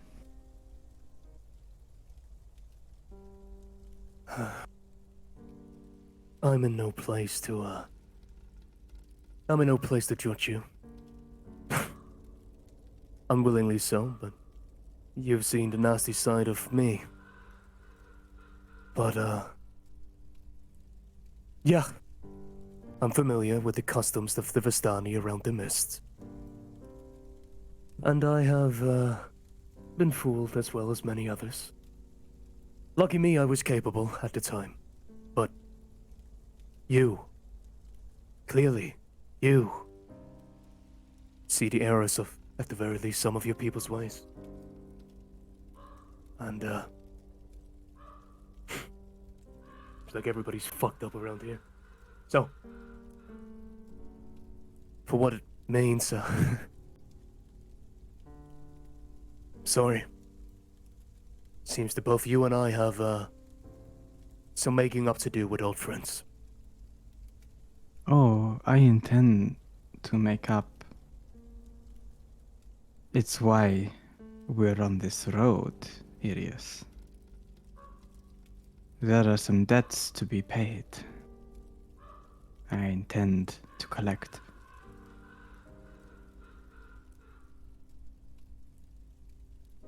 Good. And in that case, I suppose I intend to be, the tailor that makes sure that your pouch is, ready to accept those coins. Sorry, I'm not good with, words, but... Yeah, I understand. And he scoots in a little bit closer now, kind of leaning over. He's sitting down on, like, a log, kind of trying to not get too close to you, but still sitting next to you, leaning in. And... Nick smells much cleaner than you. Oh, yeah. Prestidigitation. No, prestidigitation.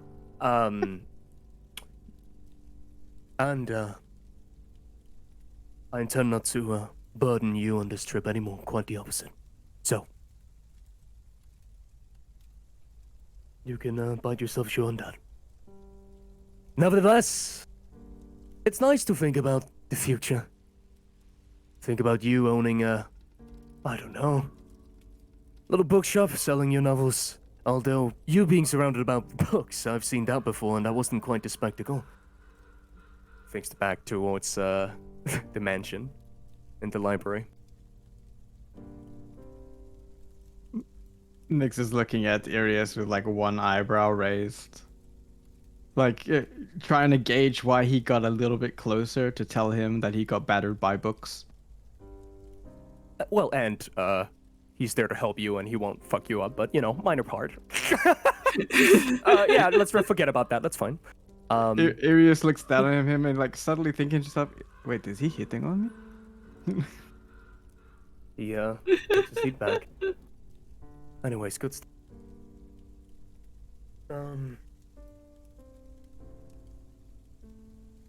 Good stuff.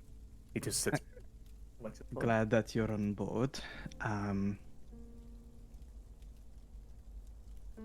I want to make it clear to you, since that you said that you have had some interactions with Vestani, and we're everywhere, you know, or they're everywhere, I should say. They get around. I'm not exactly a Vestani. A Vestani has a home. A tribe, a group of folk they grow up with. People that they're surrounded by, in whom they love and cherish and would do anything for. People that hold the same ideals. People that won't sell you out.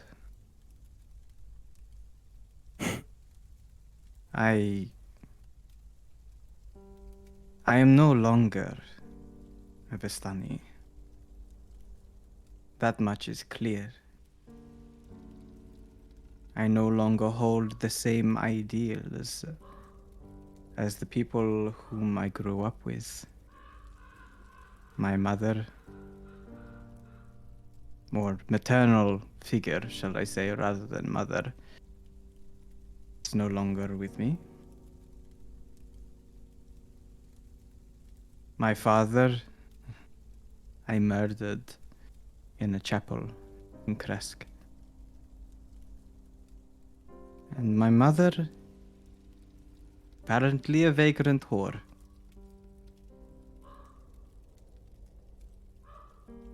At least that's what my father says. Oh no. Well, I suppose since he can't speak much more, once all this is said and done, perhaps there is some merit in finding that mother of yours, if you care for it, of course. I don't know. We shall see. Of course.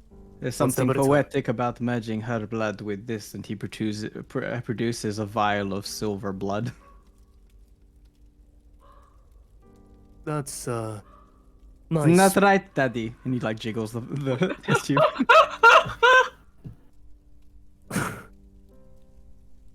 Well, if Barovian humor hasn't been invented, you are certainly an inventor. He kind of looks down, away from the blood, kind of a little bit grossed out by it. I have no strong opinions about Vistani anyway. I was killed by one, as well as I was revived by one. To me, I try and see people as individuals. Although I will say, these days it's rather difficult. But I try. Well, hold on a second. Killing, I can understand. Vistani would slaughter any foreigner on their lands. They wouldn't give it a second thought, generally speaking, if you're there to threaten them. But it's very uncommon for a Vistani to actually go over to a stranger and save them. Bexxy, I know that I've met this old Vistanian lady twice. Does Irius know that that is the same lady that saved him? Or is that kind of fuzzy for him? Would he recall that? Yeah, now you do.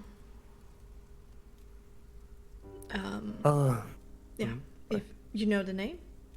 I don't. I don't remember. Hold on. It's in here. It's on page 84. Sprint. Let's see. Scroll. Oh. Did we lose someone? There it is. There. Hello. Mimidian horseman of the... Somebody just disconnected and came back. Oh, okay. Cookie? Adrian? No, it's me. Okay. Good. What the fuck is your name? What's your name? Nick? There you go. I have it highlighted. Page You do? page 11.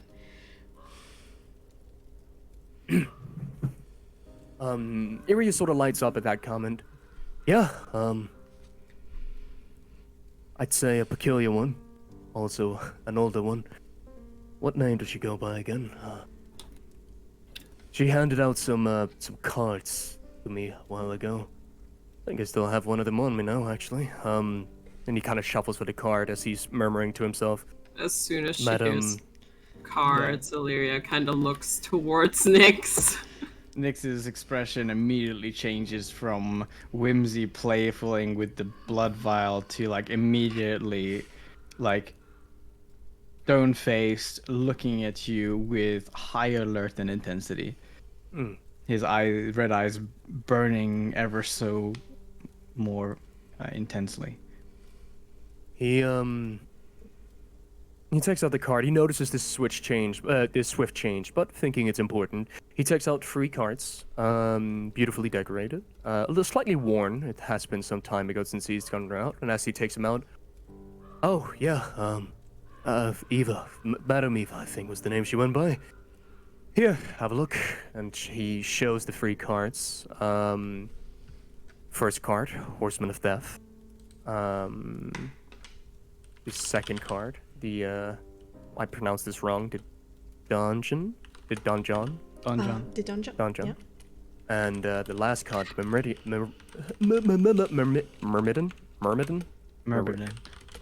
There we go. Thank you, he takes out those cards and just kind of shows them. Very not particularly attached to them. After Strahd dealt with me, sent me down a ravine into a river. I mean, both he and I were certain that I was dead, but I woke up into the caring embrace of the same Madam. Madam. And, well, she took care of me, bandaged me, nursed me back to health, but I didn't exactly stay and talk to her. I remember being full of fright, full of terror, full of amnesia. So I ran away. Haven't seen her since. Nyx like slowly takes the cards one by one with care and concern. Arius holds them out, just to everybody to take a look at. I take it someone you know. You met my mother. Huh. Small world.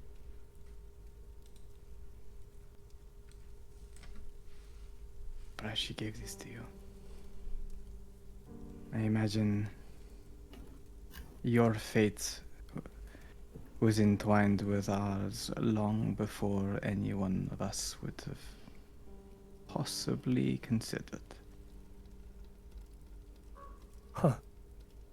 Now when you say it, she did mention a couple of things. Sorry to say I didn't properly listen, but something along the lines of... First card she gave me was the Horseman of Death, telling me about being visited by it many a times. But no matter the amount of times that it would visit me, it wouldn't accept me. It wouldn't bring me. And then Arius's eyes sort of open up. Spoke about imprisonment. About imprisonment. And then half of Tramford, the Myrmidon, you. I discarded these, thinking that these were some old ramblings of some lady, but your mother, she can tell what the future? He used to. Yeah. I can't say I believed it at first, but yes. And Nyx searches in the bag of holding and produces their own cards, 3 of each. You find them, Bowie, in handouts underneath Taraka. Yeah. And I will upload yours here after this session. Illyria's gonna kind of talk about hers too and how that didn't really make sense at the time, but do now.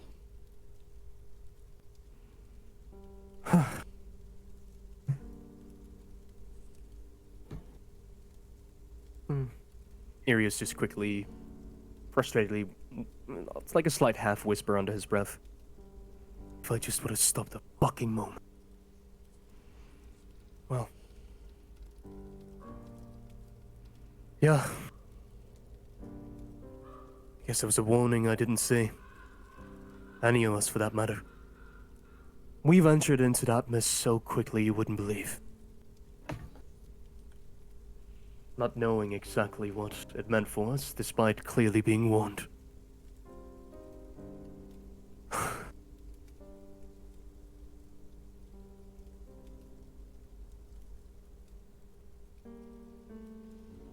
But, I'm glad you met her, at least while she was still alive. Yeah. She passed away in the last 4 years. You could say that. He kind of reads the room a little bit, doesn't probe. Well, safe to say I'm happy I met her as well. The only reason why I'm alive. And These not... cards, Irius, they mean more than you think they do. Eva was, well, a soothsayer, a seer of the future, a prophesizer. These cards were the last thing she gave me and Illyria before her demise. In giving us these cards, she prophesied a way for us to end the curse of this land. We are on a quest to find the last prophesied artifacts that will bring about the end of Strad von Sarovich. And these cards that you hold offer pieces to the puzzle. Good. Glad. I'm happy I didn't lost them or discarded them. All right. Well, that's good. So, artifacts. These are a puzzle to lead us to some artifacts. And I guess this is separate from the free hikes. The artifacts, we have already claimed one, and that Illyria has shown you. Sword. Gets once again, just gets a sword for a quick moment before putting it away. Yeah, she gets the sword out. Ooh. You can tell it's late. I'm sorry. All right, that's good. That means there's an opportunity. Hope. We Okay. know. We believe we know the location of others, but this journey to deal with vengeance is not part of that quest. This is like I said, a debt to be collected. Yeah. And saving No, children I too. understand. Sorry. Well, Just we FYI. have varying PG dubs. ways of looking at our current objectives, but as long as they align, I think we should be fine enough. Of course.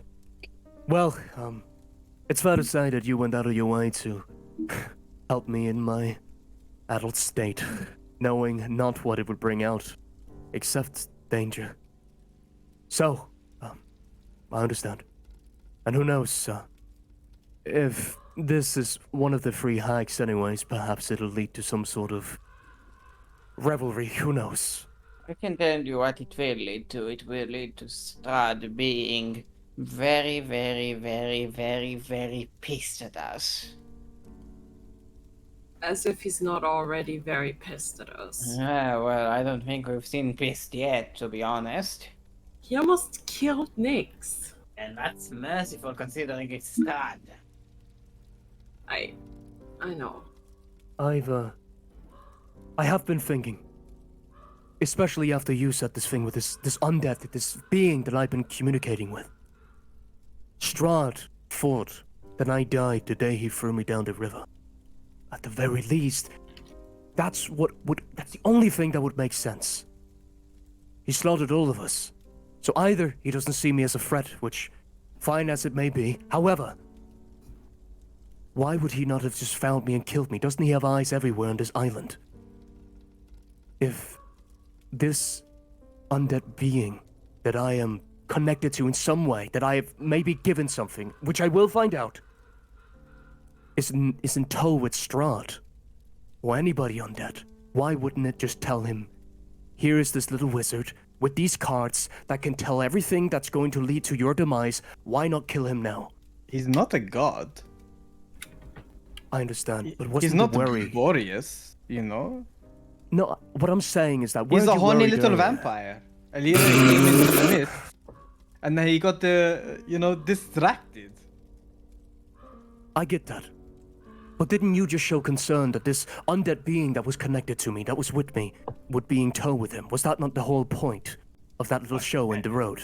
Not necessarily Strahd. It could be any vampire. There are more than just one vampires in this land. It could be hag related. It could be another entity willing to, ride the coattails of you into the fray and attack when we are least expecting it. We've seen some shit areas in Barovia. I'm just trying to not die again, okay? And Not I again. understand that. I've been here before. This is my first time around. There are things that I understand. But Barovia is consequential and horrible. But what I'm saying is this. If I find out, without a doubt, because I would not lie to you, that this creature, that this being, is of aid, you're telling me that we'll use it? Or do you want me to get rid of it if I find a way to get rid of it? I'll leave that choice in your hand. Our objective will not change. We are here to end the curse of Barovia, one way or another. If we need to, if you do find out, without a shadow of a doubt that whatever is attached to you is a willing entity, a willing one to help us end this curse, we need all the help we can get. You saw in your mansion how this embodiment of Strahd toyed with us. Yes, I did. I have no idea whether or not that is an adequate representation, but from what I learned within that mansion, your mind was that you represented the adversaries we met along the way almost accurately, or at least what you anticipated them to be. And if you encountered Strahd and lived to tell the tale, you are in the very small minority. If your impression of Strahd is accurate within that mansion, we need everything we can possibly get. So Good. Good. That's all. Listen. All I'm doing is trying to earn your trust, that's it. Noted. Well, Thank any you. past on personal experience is better in action than in words, as I'm sure you are familiar with. Of course. And believe you me, when there's anywhere to deal some swift 9 million volt action, trust me, I'll do it. I have no idea what a volt is, but I'll trust your word on that one. I don't know if I would either, but here we are. It's like a turnip, right? Slightly. A little bit more deadly. Deadly turnip. Got it. The, 9 million turnip. the conversation turns to more light-hearted topics, and an hour or two more in the gloomy, misty Barovia. There's some laughter and some lightheartedness. It fills your soul to the brim, Arius, and it's slightly melancholic as well. Something you've been surely missing. But eventually, still tired from everything that has happened, you will have to go to bed, because Malaki awaits tomorrow. Set up your watches like before. The alarm spell at your disposal. There is no whispers or cold hands traveling up any spines this night. It's another calm, quiet night. And the morning thereafter starts off as quiet as the day before. Let's just set up the sounds.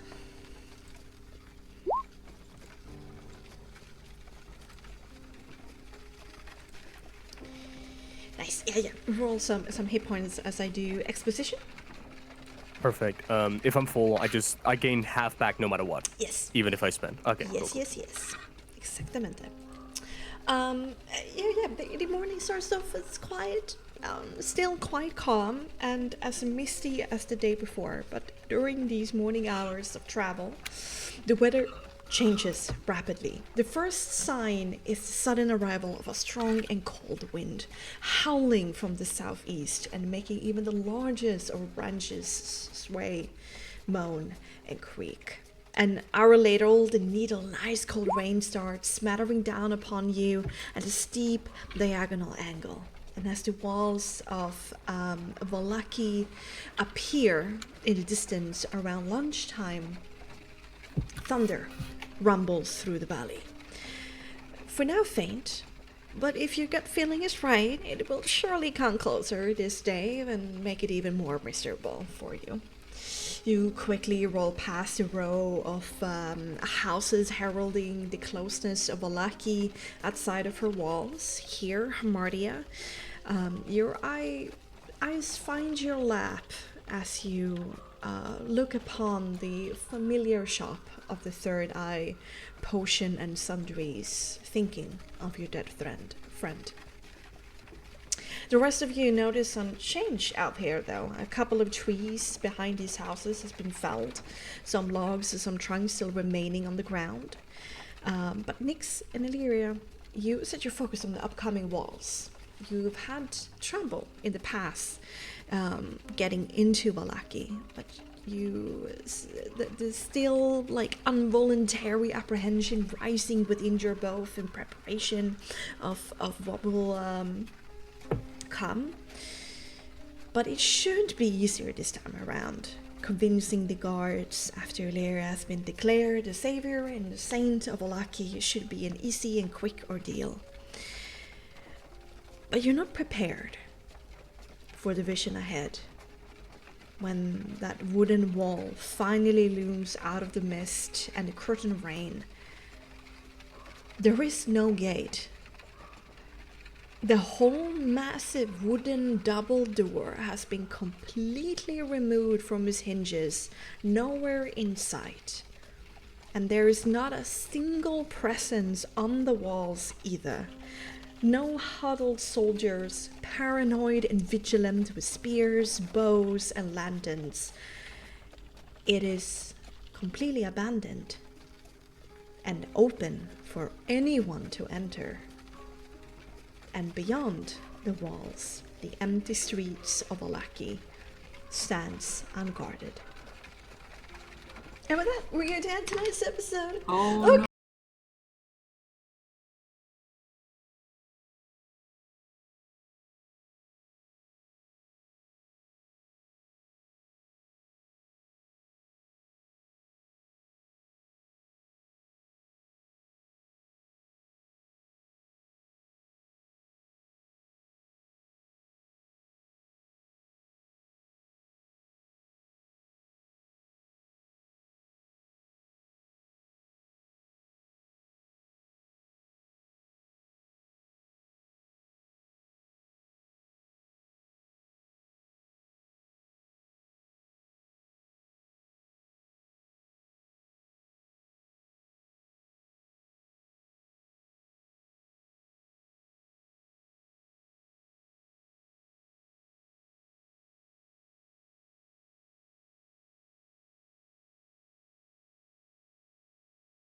Curse of the Misery! Oh no, Woo!